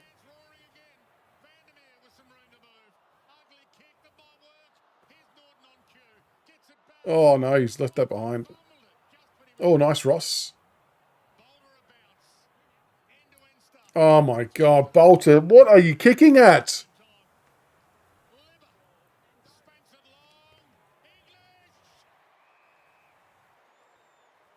My goodness. There was options everywhere. Yeah, the dog's shape is excellent. And Richmond, Sims had no chance of being able to stop that. poor decisions. I mean, Bolter, if he looked a bit further to the right, there was someone on the wing by themselves that he could have just punched it out to with a 55-metre kick. Karmas at the front and just getting that kick over the top. So Darcy spent a big portion Like, of what was he thinking? English getting a run to push forward. Magnificent. That go through? Yeah. Of course it did. Of course it went through. Bolter never kick less than 40, agree, Grog. It has to be the rule. Pretty good. Second quarter, 12 goals 7 to 2 goals 8. player like Bolter who's dropping off a player like Sam Darcy. Like to a 2-on-1 to a shortest player, and it was nowhere near his advantage. And there was another guy out wide. Target, and that's why Sam Darcy was targeted. Just dragging him play with 21. Norton has thrown at everything. He had a couple of fumbles then. But it's the Yeah, the Sonji sub's interesting, isn't it? Because he was starting to actually play a little bit better. to be dangerous or for a Riley West to pop up at times. So I think Norton is important. His aerial pressure and contest. It's a good mix for the Just wasn't making the most of the goal it makes them side of things. Just less than 7 left in the third term. Darcy in the ruck this time. Kennedy gets a free kick. Oh my gosh. Have we still got the same midfielders in the stoppages as well? I think we do. Through the centre circles, penetrating ball. Camus waits at the back, claiming it. Bolter, it's a mark. Alger needs to kick a lazy 10 unanswered. Ross Surely he's got that in him. with the relatively late spoil. He made him earn Yeah, I agree a little bit there, Enzo, that Sonzi can be a scapegoat. It's a bit of an easy out at times, isn't it? Ross calls for a bit of action further afield. Sims works his way to the front. Lobs worked him in. Bobbles around. Kennedy first there with McIntosh. And it was a free kick again to Kennedy. What was that for? Receives. I'm not sure what that free kick was for. Anyway. Vandermeer. Now Kummer sets himself here. Watches Well done, Miller again. Having another contest. handball over the top. Too hot for trainer. Liberatore gathers instead. Bolter with another iffy disposal, though. Oh, he's... Tries to fend off. Wow. Throws it on the boot. There's dogs everywhere. It's like a kennel. McNeil marks it. They were competing over the same bone there for a little while. So I guess Ross is taking Kay McAuliffe's minutes in the centre bounce, but That make all the difference between nothing much else has changed outside of that, has it? those that have a real dip. And I mean that's just effort, drive the legs, strong in the body, and knowing how to move the space. And then okay, well I'm going to get caught here. I'm going to put it on the boot. Looking for his second. Directly in front. Another goal. Sure. For the Dogs, 13th. Campbell today continues. Yeah, he's not had a good game, has he? Has he, Campbell? He's made Position, so the outside, a couple of mistakes. either McNeil or West were going to raffle that. And they're a little bit Yeah, Alger. Yeah. twins, those two. When you put them up next to one another, if you don't know the number itself, they actually similar size, stature, in Could have been a little cheeky high fend off there to Jasper and they go to work initially. well. That's a bit of that forward mix. You know, the different How are we going to give votes in this one, Grok? My goodness. seems to help them hit the scoreboard really heavily. Been a good survivor as well, Lockie. Well, I think he was. For the 2019 Pro Hopefully, he's just playing as a half forward, just pushed up the ground, but driver and playing in the centre it's hard to tell was delisted and where he's lining up here.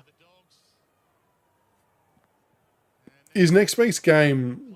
They might be final. a curfew game, or is Bolter eligible to play? Sorry off road like this, but they seem to like giving him a run in the ruck. Lob, front spot, off hands. Campbell kind of caught high. Richmond fans thought it was more than kind of. Bramble, speaking of survivors, to McNeil, looks inside. The 1-2, squeeze kick down the corridor. The hunt for it. Smith. Oh, Caleb Smith just ran into the Around the front. to a wall. McNeil goes in, gets the Bonds having some sort of afternoon. Unselfish West. Riley West, my goodness. Same time slot as today. Okay. He knew. He waited. Well, you know when you're in front of Yeah, I think there needs to be consideration given to Blight for Bolter. just work really hard to give him just to go to the space that you reckon is easiest to hit. In the end, I know people say, oh, yeah, but we're paying him 7 years or whatever. But if he's not going to give the output we need and someone else will, Contract negotiation. then maybe we need to have a look at it. Form and West slots through another. He's got a couple. Bolter's frustrating. High tackle ignored on Campbell. Ross in the middle. Yeah, so he's getting McAuliffe's minutes. Widescreen really felt like Sonzi was coming into that half forward role today. Made mistakes by foot, but looked to be gaining confidence in positioning. I mean, he definitely wasn't the worst. Just maybe, yeah, didn't capitalise on the chances that he had. But I think there would have been other players maybe ahead of him that you would have considered subbing potentially. He would have been unhappy last week with a 15-game disposal, so he is now edging closer Okay, so the Geelong game is probably for this game. okay as well. Transferred to being a small 4-1 to 1-4 this quarter. Excellento. Same centre bounce setup, same end result. afternoon himself. That's slightly off the side of the boot. Gives McIntosh half a squeak. Hines left it behind. Vlosten over the top to McIntosh. Hines will harass him. Got him. Got rid of it legally. Vlosten, quick hands. Good to see Vlosten back out there though. And then speared it to Nankervis, true centre wing. Couple of Tigers here. Campbell got a handball to it. Sims. Where's Jasper? Is he down? Man, just dropped it. Oh, Is Jasper back on the bench or something? Like, is he? What position is he playing in?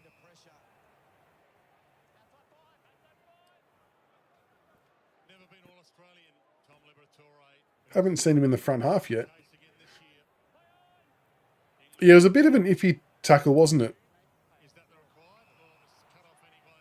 Good Mark Steely. Spears it, hoping for Lynch, and he got there. Still good closing speed by Rory Lobb. You'd think Lynch Do you reckon he lays this one off Lynch? is covered. Not sure he can go that distance anymore. Dying stages of the third term. Yeah, I don't know, Ben. I'm sure you would have seen it earlier on in the game, but he was even on Rory Lobb at one point. He just shoved him to one side and took a mark in the middle of the ground. Win, lose or draw. Tom Lynch is going for a long bomb. They want to find it out. Lynch from outside the arc. Got under that a little. Drifting. English, Bontempelli, they're all there. Great from Liberatore, front and square. Dick Kennedy to Buku. Oh, how do they find that kick on the exit? Bloody hell. They're on through the middle of the ground. He holds it up. Yeah, votes this week are going to be tricky. It could be one of the hardest ones yet. I mean, yeah. Where do you even begin with that? I don't even know. Do we just vote on the first quarter only? I'm not sure. Fraser. They keep running. Bramble's running for him. He goes inboard. Kick ducked into Kennedy. Running for him, Harms. Someone tackle or do something. Mansell pressures him. Got it out to Bramble. Quick kick in the Darcy direction off hands. Bontempelli and West there. West gathers. Yeah, I think Miller's... Hard. They If I'm picking a best boot to it. West. Darcy. right this second, I'd be saying Miller. The top of the square. Did Vandermeer give a free kick away? Yes, he did. Yeah, he's trying to. I think he's had a really good game on Norton so far. And in fact, gave Yeah, Brown, Vlosten, they're fair calls. Banks with the free kick. And Banks. It's always typically the back line when the ball's down there for 98% of the game. Oh, gosh. In the Hopper direction, but overcooked it. Ralph. And Hopper gives away the holding as Hugo's exiting with the ball. And it's going to the Dogs this time. So McNeil. With 2 goals this afternoon, less than a minute to play in the third term, goes short to Liberatore and then goes corridor to Williams. Yeah, just working around the key really for the last roll of the dice. Geez, they were just able to work that around so easily. And he's kicked it as well.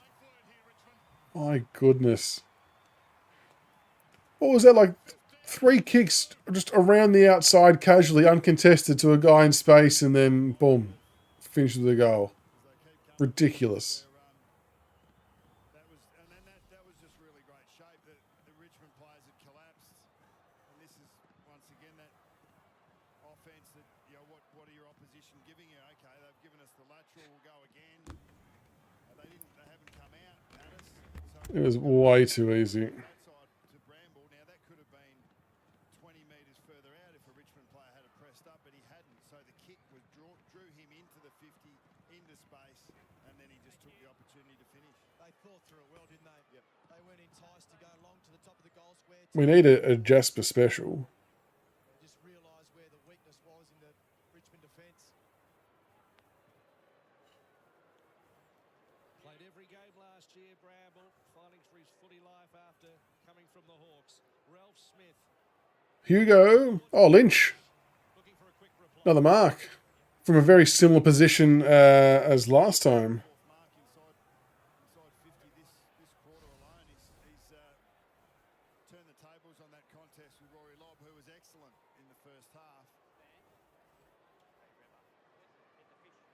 4 marks this quarter. Come on, Lynchy. Tested all inside forward 50. As far as his accuracy is concerned, 1 goal, 1. How long? I can't even see how long is left in the quarter. It's disappeared off my screen. Respectability on the scoreboard now. Lynch comes in. Oh, that'll hold its line. And it's there. Lynchy, 2 1/4. I've forgotten where the goal button is for us. So after the Dogs led by 56 at half-time, The comeback's on, Greystone. The comeback's on. Oh, dear. Is that 3/4 time? I can't hear what the siren... I'm guessing it was. Thank God for that. Neil to the main goal kickers on Sunday ticket. Helen, how are you? Yeah, I know it's not great. It's not great. Yeah, they're not doing so well, are they? We'll have. I'll bring up the disposals for both.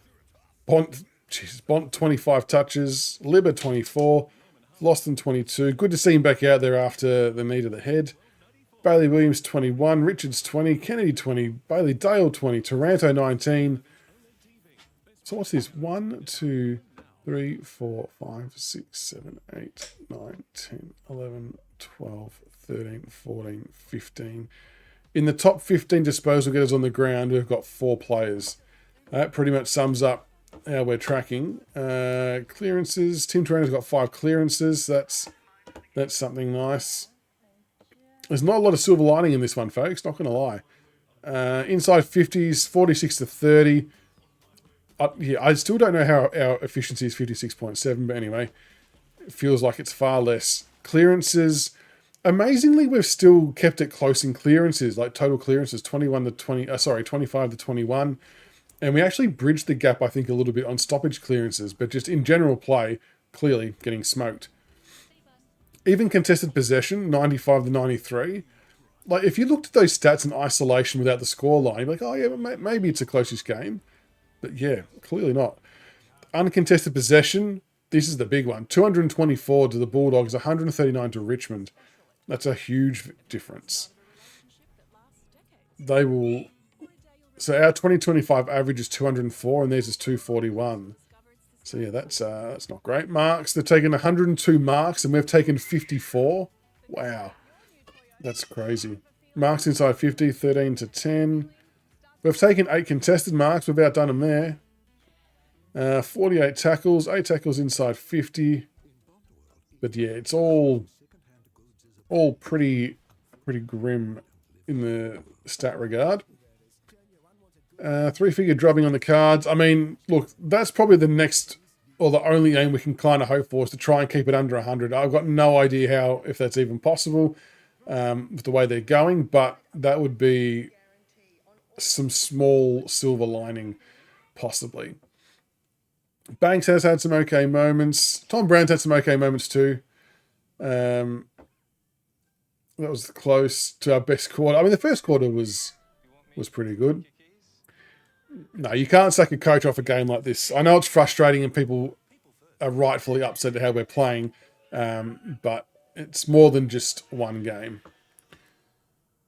It's all happening, GIF, Rob. Only up from here. Subs Jasper. I'm not sure. Was Jasper lining up in defence, though? I had a feeling he was playing as a half-forward and just pushed up the ground. I would really be shattered if he was playing as a half-back or a back pocket. That would be criminal. Yeah, Lynch definitely... We can't afford Lynch. It's a real double-edged sword, J Tiger, isn't it, though? We can't afford him to retire, but we need to like utilise him better or give him some better service because we don't really give him much chance at present. He actually did well that quarter to generate 2 goals from kicks that were actually to his advantage, which was nice. But yeah, putting it in front of him I don't think works very well because there's too many defenders that will close that speed very quickly. Yeah, exactly right, Billy. There was always going to be these games, and they're just super frustrating and annoying. Because you see other guys, you think back to the GWS game, for example, and the effort and whatever we saw there, and we just get sort of polar opposite here. But we'll see what the last quarter produces. Hopefully we can somehow keep it under 100 points, which would be nice. Everyone wanted Hardwick sacked. True. Yep. I don't think that's a good call, Trevor. Respect the view or the right to an opinion, but that's way too early to make a call on Jonty Falls saying not worth pick 14. The kid's played about 7 games, does bust his ass for us week in, week out, and we won't really know an answer on that until about 4 or 5 years once he gets to 50, 60 games. I think what makes it look or appear worse is that I still don't think we can afford to play Sims and Fall in the same side. I think having too much inexperience as key position players doesn't help Lynch, it doesn't help them, it doesn't help the team. So I reckon sometimes it's visibly looks worse because of that. But long term, he's going to be a gem. You can see he's got it. It's just he needs the right support around him, I reckon. That's why I would play a Lafau or a Blight up forward if it was me personally, and just have one of the kids in. Give ourselves a chance. Get the ball into the forwards quicker. Agree, Peter. That should be the only thing we worry about. Yeah, Miller's done a great job on Norton. I know we've got 1 quarter to go still, but Miller's been good. It makes you wonder why we haven't tried him on Darcy, but anyway. Hey, Cam, how are you, mate? What's going on? Thought we hadn't been done much wrong at all. Just been... Well, we've done I think we've done a fair bit wrong, but to your point, the Bulldogs are definitely far more talented, skilled, and experienced as Sam Darcy just pushes aside Bolter for an easy mark. I mean, on exposed form, you've got to drop Bolter for Blight. I just think it's that simple. Fall's impacting more. Yeah, he definitely does. It's just hard when they're coming up seasoned, experienced defenders. It's very tricky. Like I said, I just think we've got too many young kids in the same part of the ground. Trying to be good long term, just kids take a few years. Z-Man can't wait for Lawler and Armstrong to get back in. Yeah, Armstrong was looking a little bit bigger in the arm area today on the photos the club posted. We're definitely not getting a compensation pick, Clint. Definitely not. Yeah, Miller's solid. Does his job reasonably well most weeks.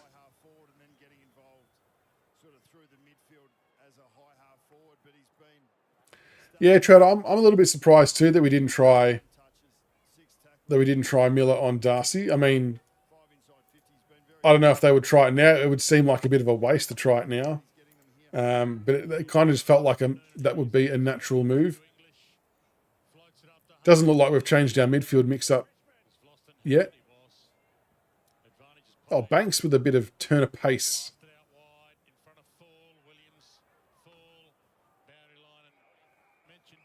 Armstrong. Hey, I didn't mean that, but I like it.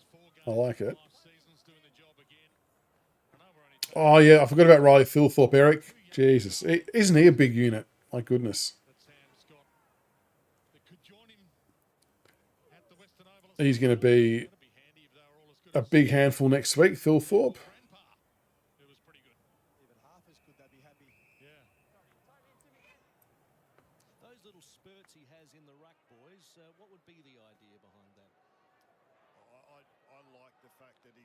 Still persisting with Bolter.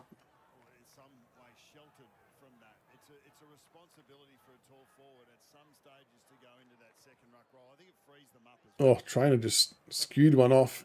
Vlosten picks it up. Seth Campbell takes a mark. Give it to Jasper. Good to see Vlosten out there still doing well. User doesn't seem to have many. See, like Tom, I don't know if they've gone down the path of trying to learn a secondary brand of football yet, because it's really difficult to teach all the young kids multiple layers in the 1 year. And that there was a documentary where a few other senior coaches said the same thing, that you don't get enough time in the off season to teach everything you want to teach. Oh, Seth kicks a goal. Nice. So I'd be hoping to see more layers to the game plan next year when they can have another off season to teach a different part of the game. At the moment, I feel like they're a bit hamstrung and limited, and we're just stuck with what we see is what we get until they can get multiple years at teaching the next bit. But again, we won't know even if that's the case or not until next year as well. Nice goal from Seth. Just got to keep fighting it out. You've got to keep it under 100. I know that's still not great, but got to keep it under 100. So Seth ranks number 1 for goals, number 2 for score assists, number 1 for score involvements, but has been a stinky day. I don't know, Noel. I might be. It's a good question because I feel like that Darcy's kicked all of his goals on Bolter. I don't reckon he's kicked one on Miller. So I could, in fact, be winning the bet. Oh, and like... Oh! Buku, that would have been great.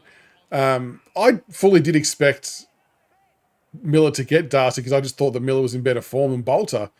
But obviously it's not panned out that way. But yeah, I reckon I might be winning the bet. Because that was always the premise. I always said he could kick 4 or 5 on Bolter. I just can't kick one on Miller.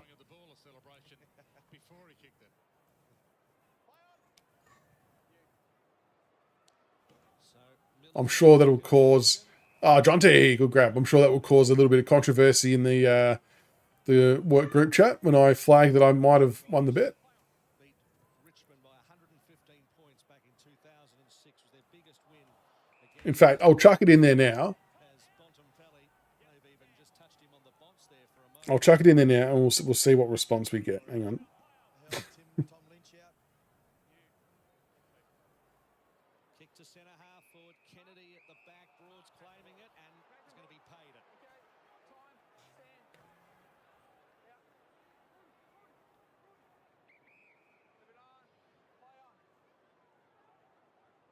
So happy to get Bolter into the action, and then wider out to Miller. And now Vlosten, a few words with the doctor late in that third term, just making sure he knew what day it was. He kicks it towards McIntosh, chopped off by Richardson out. 16 minutes 30 to go. Got to keep it under 100. The corridor, the Dogs have defended that part of the ground really well. And just haven't allowed them to include handball receives, run and carry in their game. Luke Beveridge, 11th season at the helm, would be pretty happy with the way it's unfolding. Richards caught a little high. Caught a lot high.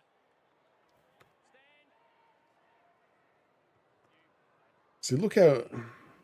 Can we just shut down the exit now? Look how easy they get it out. We must be the only team who doesn't do that. Or can't do it. Over the head of Davidson. If they go back and get it, gives it to Liver, who's been everywhere. Hope past to Bramble. And they're having some fun, the Dogs. Inside to Richards or Dale. Take it. And we've left Bailey Dale free in the corridor. Good tackle. Well done, Jonty Fall. Crept up behind him, did fall. He was his fall guy. Quick kick inside. Definitely can't say he doesn't offer us anything. Surely Jasper's free here somewhere. They could get one against the grain. McIntosh. I swear that was... Nah, they had to go to Jasper on the inside there. That's lack of awareness. I'm disappointed with that. Has to take the responsibility, sure. The inside kick was on. Yeah, I'm with you, Billy. That's bad awareness. They should have given that to Jasper every day. Ed Richards spoke about how they're just sharing the ball with each other. That one with Bailey Dale, that was pretty much a hospital handball. There wasn't a lot of talk. Don't worry about the time on the clock, Camden. Just keep the goal, son. Opportunities that the Tigers have been able to Great tackle in the middle there from Jonty. Oh, it's K-Mac finally snagged on the right foot rather than the left foot snap. Comeback's on. finally got one. Too sure why he's waiting for the 30-second clock to get to 3 to then start. They don't really need to suck time out of the clock. Is that the last 3 goals, Peter? This was a dangerous handball from Bailey Dale. Good chasing from... It was actually really good anticipation / chasing from Jonty Fall there. Not sure whether he was just tracking him just because it was the right thing to do, but he got himself close enough to Ed Richards, who's no slouch. That was really good. He's done it a few times this year, Jonty. A couple of rundown tackles. Oh, yeah. Jasper was well on the inside there. My goodness. Obviously for sweat, not to get the hair out of his eyes, but he's got a unique look going. K-Mac just realised he's a right footer. Yeah, I know, Tubby. It's impossible to get it to a line because there's a natural delay on YouTube, and then watching on the website can cause delay as well. It's just one of those things. Bontempelli's on the premises, so too Norton. He can't quite pick it up. And Vlosten grabbed high. They just haven't been able to get involved in the game. Aaron Norton, I mean, there's been so many It's opportunities 14 minutes to try and get Jasper something. on the back of the Dogs' ball movement. Oh, Cappy, one-hander. He's come to life here after kicking a goal. Read it really well. He's got a man further afield in Mansell. He's got some separation from Bramble. And then kicks it long and strong. Oh, tackle. Pinched by Lobb. He's manhandled out towards Davidson. Off the Oh, he socketed off the ground. only trundles out to Broad. Broad sends it back from where it came. Fall waits for it. Got his right hand. Unlucky. Was all. Good chase by Vandermeer on the open side. Keep finding it. And so, yeah, we'll hear about how well we fought it out, but I suppose the reality is that the Bulldogs have probably taken the foot right off the pedal here. But at least we haven't rolled over essentially either, despite how bad the middle periods of the game was. Lynch got a free kick against Darcy. Jesus. An inside 50 free kick, folks. Still got to kick it yet, but... Is this for 3 for Lynch? If he kicks it? Yeah. 6 disposals, 2 goals, 1. Come on, Lynchy.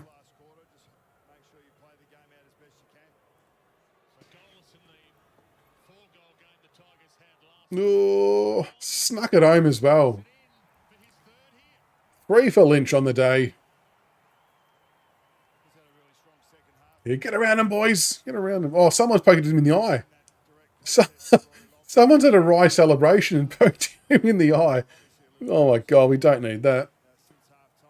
Oh, yeah, okay. That number 27. Is that Fraser? Yeah, you can't impede the ruckman there. Much better finish from Tom. Will they show the poke? I think these will be the little wins that Adamu's Oh, they didn't show it. just win the last quarter. That's all he'll be asking his team to do. Lynch unyipped. 30 away from 500 goals in his career. Tom Lynch. Kicking 18 this year. Is there anyone new in the middle now? No.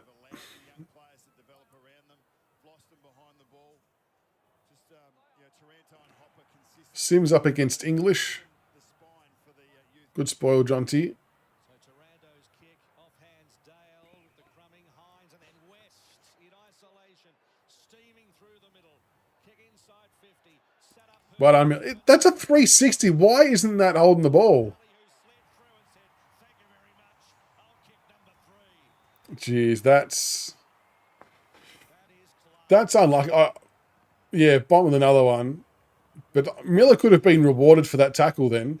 We've seen 2 of them paid already today, and they've not paid the 3rd. Bontempelli to spread from the midfield and go forward and provide an option. Yeah, what's Hopper at? This right from half back. So Toronto 22. What's Hopper? Hopper 13. That's a really low game. West, but I thought this was great. That's a very low game of disposals. Pelly. Voston 25 touches. When's the last time he would have got 25? Jesus. Bailey Williams had 14 marks. Rory Lobb 10. So we just haven't curved their back line whatsoever. Tyler Sonzi, our second biggest mark taker with 5, and he's subbed off.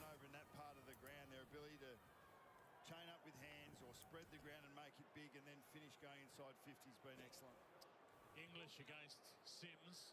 Hopper got a kick away to half forward, and he's held his own. Bramble more than held his own. He's got the debutant on him at the moment, Alger. So tough task for him. Oh, no. He just got a finger onto that. They put it out of Broad's reach. Norton.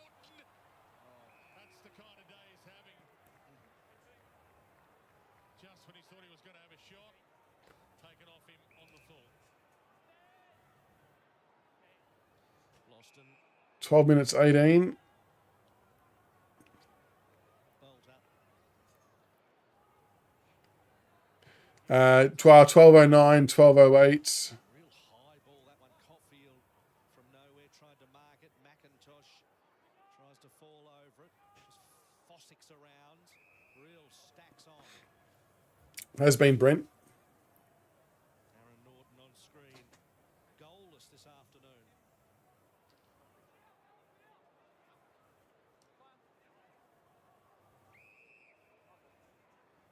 Has Norton... Man, Steely Green. where's the goal kickers? English tries to stop the run. So Aaron Norton goalless still. West takes on one or two, scrambles a kick out of the congestion. Broad gathers well. Quick fire handball to Vlosten. Back to Brown. I mean, if that can stay like that, that would be another pretty big scalp for Miller. Again, the argument's still going to be, well, why wasn't he shifted to Darcy? But Three big tools for full to beat. Jasper Alger, little handball off to Lynch. Little back pedal is nice. Lovely kick inside to Jack Ross. It was a nice composed kick going inside forward 50. Oh, might have been looking for a hand pass. Twinkle toast Lynch. And he's letting him know about it too. Didn't blaze away at Tom Lynch. Yeah, just bought himself a bit of space there, didn't he? Just 7 games last year with the Nice pass as well. foot fracture, but all 14 games this season. Jack Ross. How many goals in a quarter would this be? Struck that pretty well. Kicks truly. Nice goal. Is that 4 or 5 goals this quarter? You want to see the game finished off as best you can if you're a Tigers supporter. The first quarter was good. It's pretty impressive, isn't it, Z-Man, when you think about it, to keep Hogan and Norton so far goalless. That's no mean feat. 4 goals this quarter. That's not so bad. You take that after, I mean, what was 0 goals in the second quarter, 1 goal in the third. When expectations are low, you're not going to be disappointed. And clearly, the Richmond fans want the scoreboard to look different, to look differently. Yeah, 3 goals in the first 3 quarters and 4 already this quarter. Kicking four last quarter goals to this point at least gives them something to sink their teeth in. Like, again, I don't think the result was ever sort of really in doubt, but it's just that second quarter is where they did all the damage. Like, that just crucified us. We offered nothing, no yelp, no nothing. And they were able to do what a good team should do and get on top. Good spoil, Brody.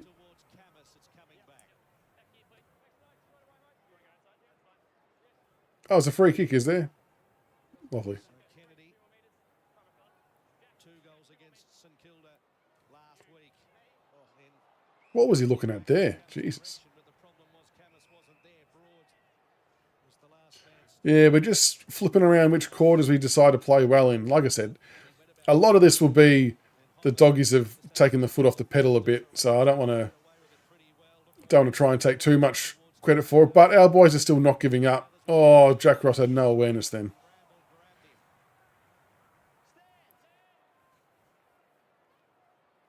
Yeah, bad awareness. He had to give that handball to Steely Green or just get it moving a bit quicker. We're on track to have the 3rd best percentage in the AFL at the end of this game if things keep going as they were at 3/4 38,280 there. tonight. But It's actually a little bit more than I maybe thought there would have been. percentage, they've got some scoring power. It's been a different team to watch.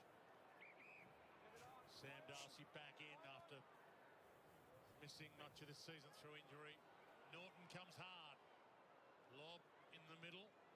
Davidson can't keep it alive. They'll get a Just an ball in. update from ground level, guys. Adam Trelaw. More importantly, am I going to win Supercoach? After, of course, in that second quarter, he was subbed out of the game with calf tightness. It was quite a long time to be away from the bench and away from the Oh, group. I imagine he's the guy I'm playing against at work. soft tissue injury. So this week for the buys, we only get to use 7 players. And he's got Dion Prester in his side. He's on 35 and he's projected to 105. Left boot in the Darcy. That's savage. Bolter wrestled his way to the front. Out the back it goes. Brown and Camus see it over. Analysing the percentage. Well, I don't think I'll owe Cinnamon Donuts this week. I think I will not be finishing last, which is nice. What do we think about Uze down on the bench coaching versus in the box? What one do you prefer? Like, I wonder what other pros and cons there are for the different methods. From an outside point looking in, what does everyone think would work better?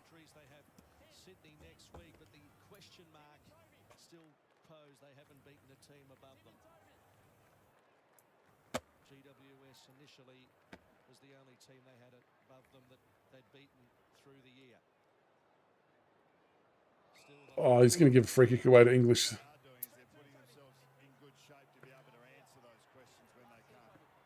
English with the free kick. The Bulldogs play track bullies. Yeah, I don't know. Maybe. I mean, they've trounced us and St Kilda. We mentioned earlier, 10 individual goal kickers for the Dogs. He just props it up. Norton. Norton Was he on Bolter then, though, or Miller? goal kicker. Damn. I like the kick.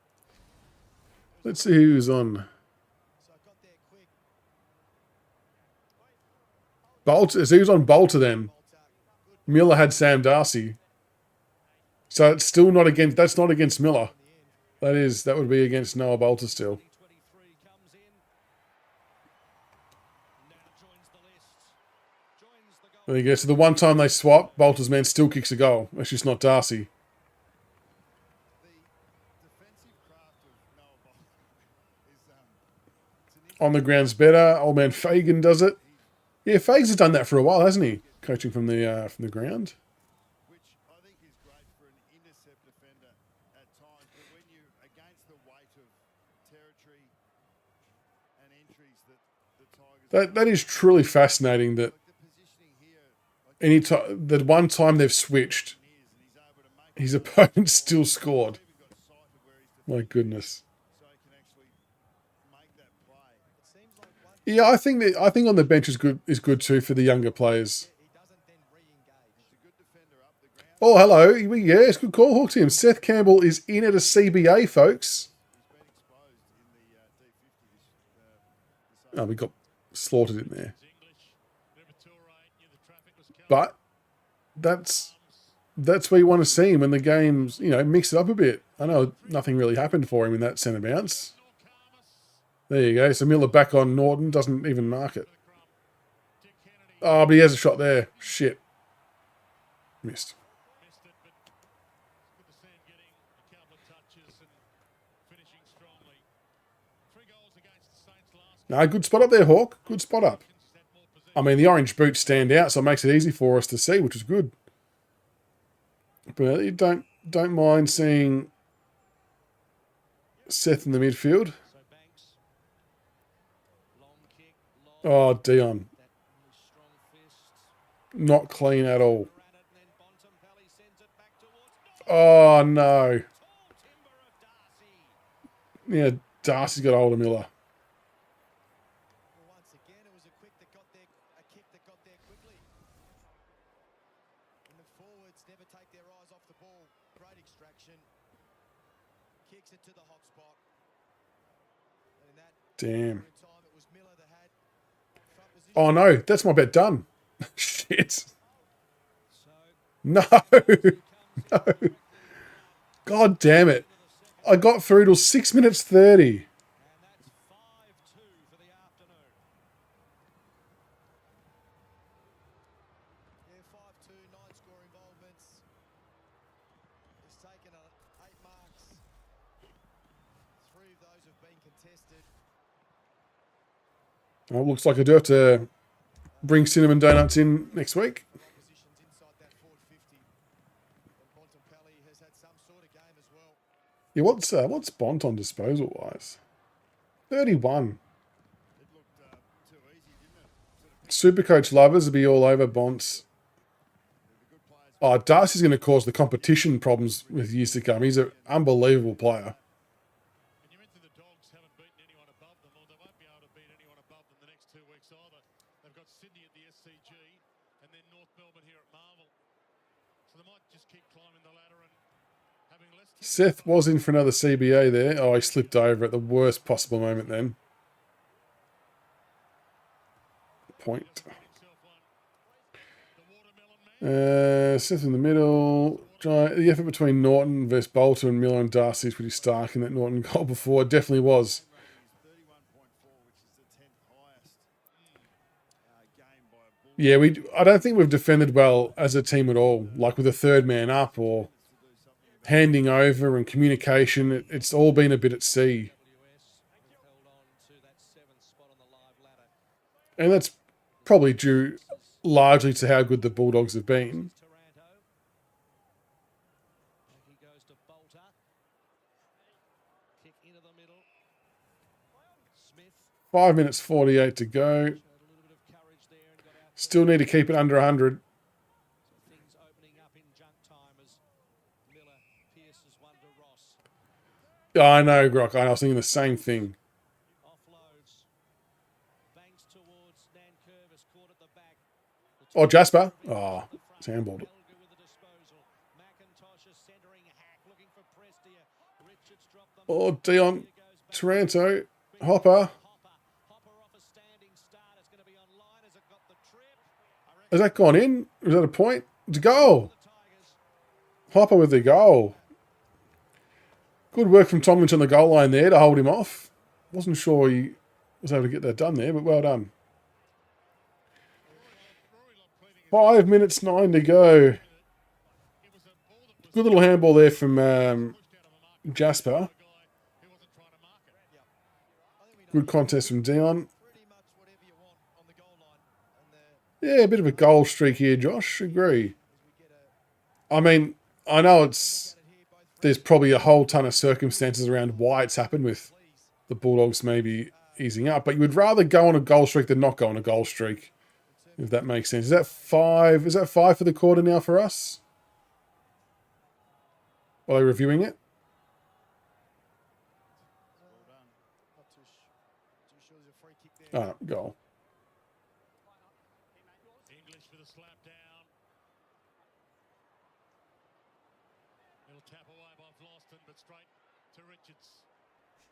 Frazier lurking at half forward. They just get forward in space so well, the Dogs. He's got a few options. Oh, English.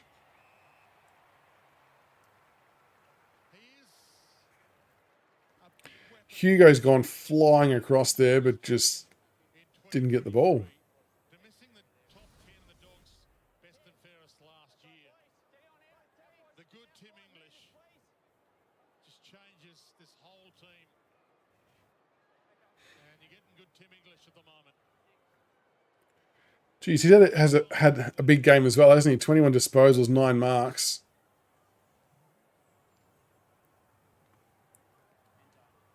And now 2 goals. English making a statement. Gee, that is some game from Tim English. Yeah, it's a really clever tactic, I think. Most ruckmen, when their opposing ruckman goes deep inside your forward 50, you go down and try and equalise what Tim English Like, Nate's actually ahead of him there, isn't he? is around the 30 to 40 metre mark, hoping that whoever gets the ball can see him. On that occasion, it was Nankervis that spread really deep. Ah, so Nate's gone deeper 50 to chop off the longer kick. was a little bit more shallow and became an option. Good finish. Damn. What do we got? Is it 4 minutes something now? Boys, been reliably told this is the Dogs' 5th win over 71 or more if it was to stay like this for the season. So you wonder that percentage is ticking pretty high. Nanks. Oh, Jesus. Nanks just gone barrel. Did he even get him high, though? There's a reaction. I reckon that looked worse from the umpire's perspective. I reckon he got him in the shoulder. I don't think he got him in the head. He led with his head, did he? But he was still trying to work out which way the ball was going to bounce and which foot he was going to put forward to turn his hip into it, McNeil. Trainer still with McNeil after he disposed. Well, but is it there to give away? Like, it didn't get him high. I don't reckon. I mean, it looked high from the blind spot of the umpire. Long high ball from Hines. Darcy Oh my God. couldn't quite chest that one. Brown grabbed it. He's taken in a two-man tackle. Kennedy and West all over him and a ball. How did Darcy drop that?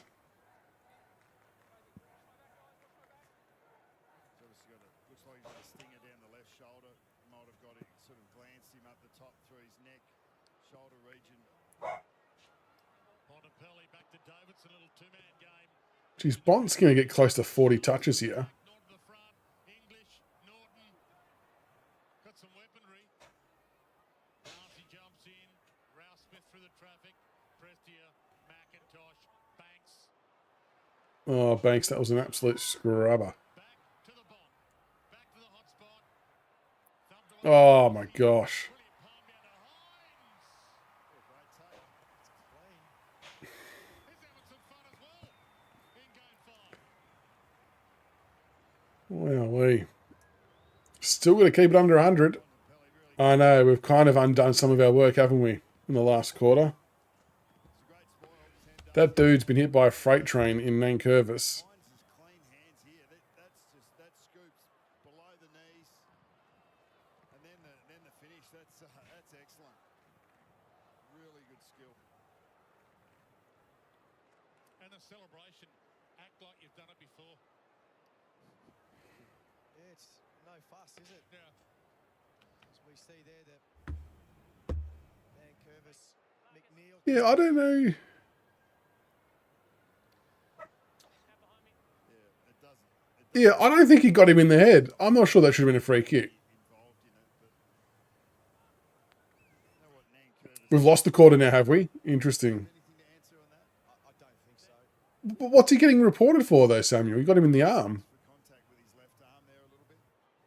Out to 7, I don't reckon there was any head contact, was there? over 38,000 here today. Taranto's Oh, excellent. Good to see our forwards. Nowhere near that one. Davidson, Bont up to 35. 26 disposals, Davidson. Floston 27, Taranto 27, our two best Keeps on running. disposal winners. Hines, he's loving it out there. Oh, Bont just taking the piss now. Bontempelli, over the left boot.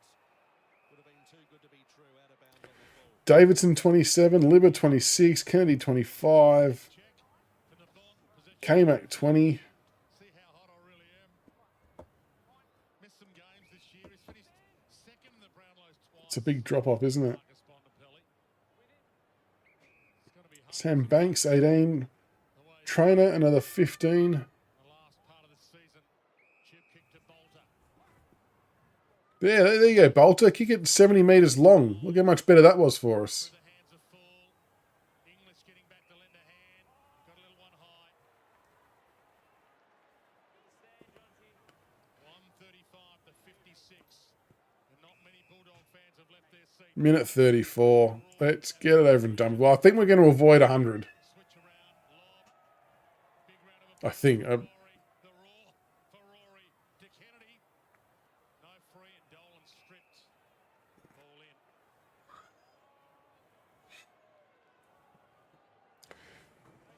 Minute 19. Well, we'll be back tomorrow night, folks. 8:30 p.m. to rediscuss all of this in all its glory. We might have to think of a new segment or something to take away from the game. I don't know. What do we do? English over.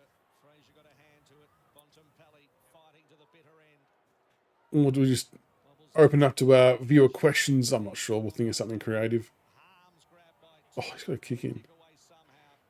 Caulfield, Liberatore, Williams. Parks, I do think they will. And I reckon if they didn't... they never gave him a chance playing him as sub and bring him on when the game's cooked. Was never going to get anywhere near it. So they've almost set him up to fail in a lot of ways, as harsh as that might sound. Yeah. The young brigade for the Tigers. Long ball. Lob looking for possession. 22. Fell out the back. Oh, Hopper Field taken high by. got him with the high tackle there. 30 seconds. It was West taken high by Hopper in the latter stages. They'll end up having I know, Billy, I don't particularly want to, but we kind of do have to talk about it tomorrow night on the Monday night show, sadly. Bontempelli trying to use Floston. And I'll have to do a bloody debrief video on it too, which is, yeah, not much to debrief about. It was shit. How's that for a debrief? Shot at goal from the boundary and then a little bit of airtime. So the closing 4 seconds. a big win by the Western Bulldogs. 79 points. Rory Lobb, who's had a What a Bont end up on? 36 touches. Bloody hell. Well, are in the top 8. 79. Oh, voice broke then. Anyway, 79 points. Shithouse game. Bulldogs, too good. Very, very good. I mean, in a lot of ways, probably reflective of where both teams are at. They were clinical. They were clean. They were prepared to work harder. They were bigger bodied. They were everything. They were everything that we need to strive to be. And they got the job done in a workmanlike fashion.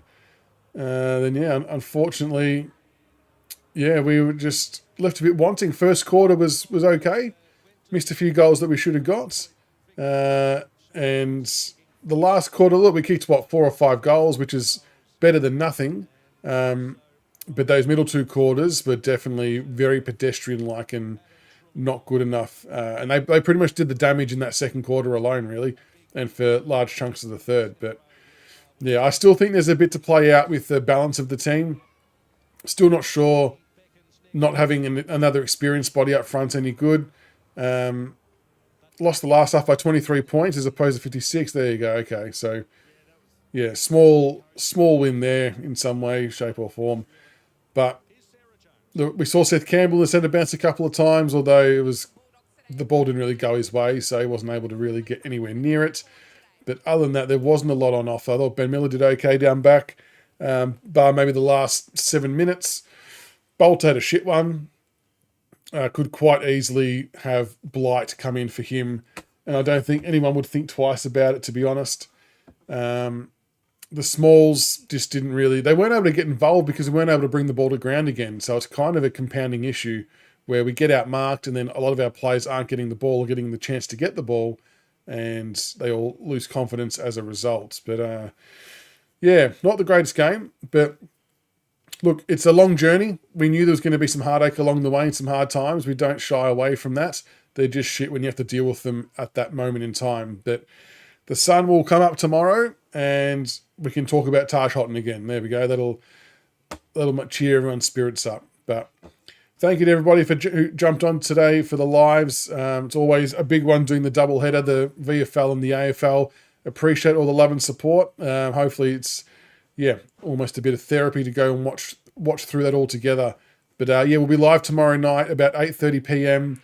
for the Monday night live show to get all the other guys' thoughts on the game, which, yeah, will be interesting to say the least. And, yeah, we'll talk about some of the VFL. So, yeah, feel free to tune in live 8:30 tomorrow night. And that is about it for today. Thank you again, everybody, and I'll see you tomorrow night. Go Tigers.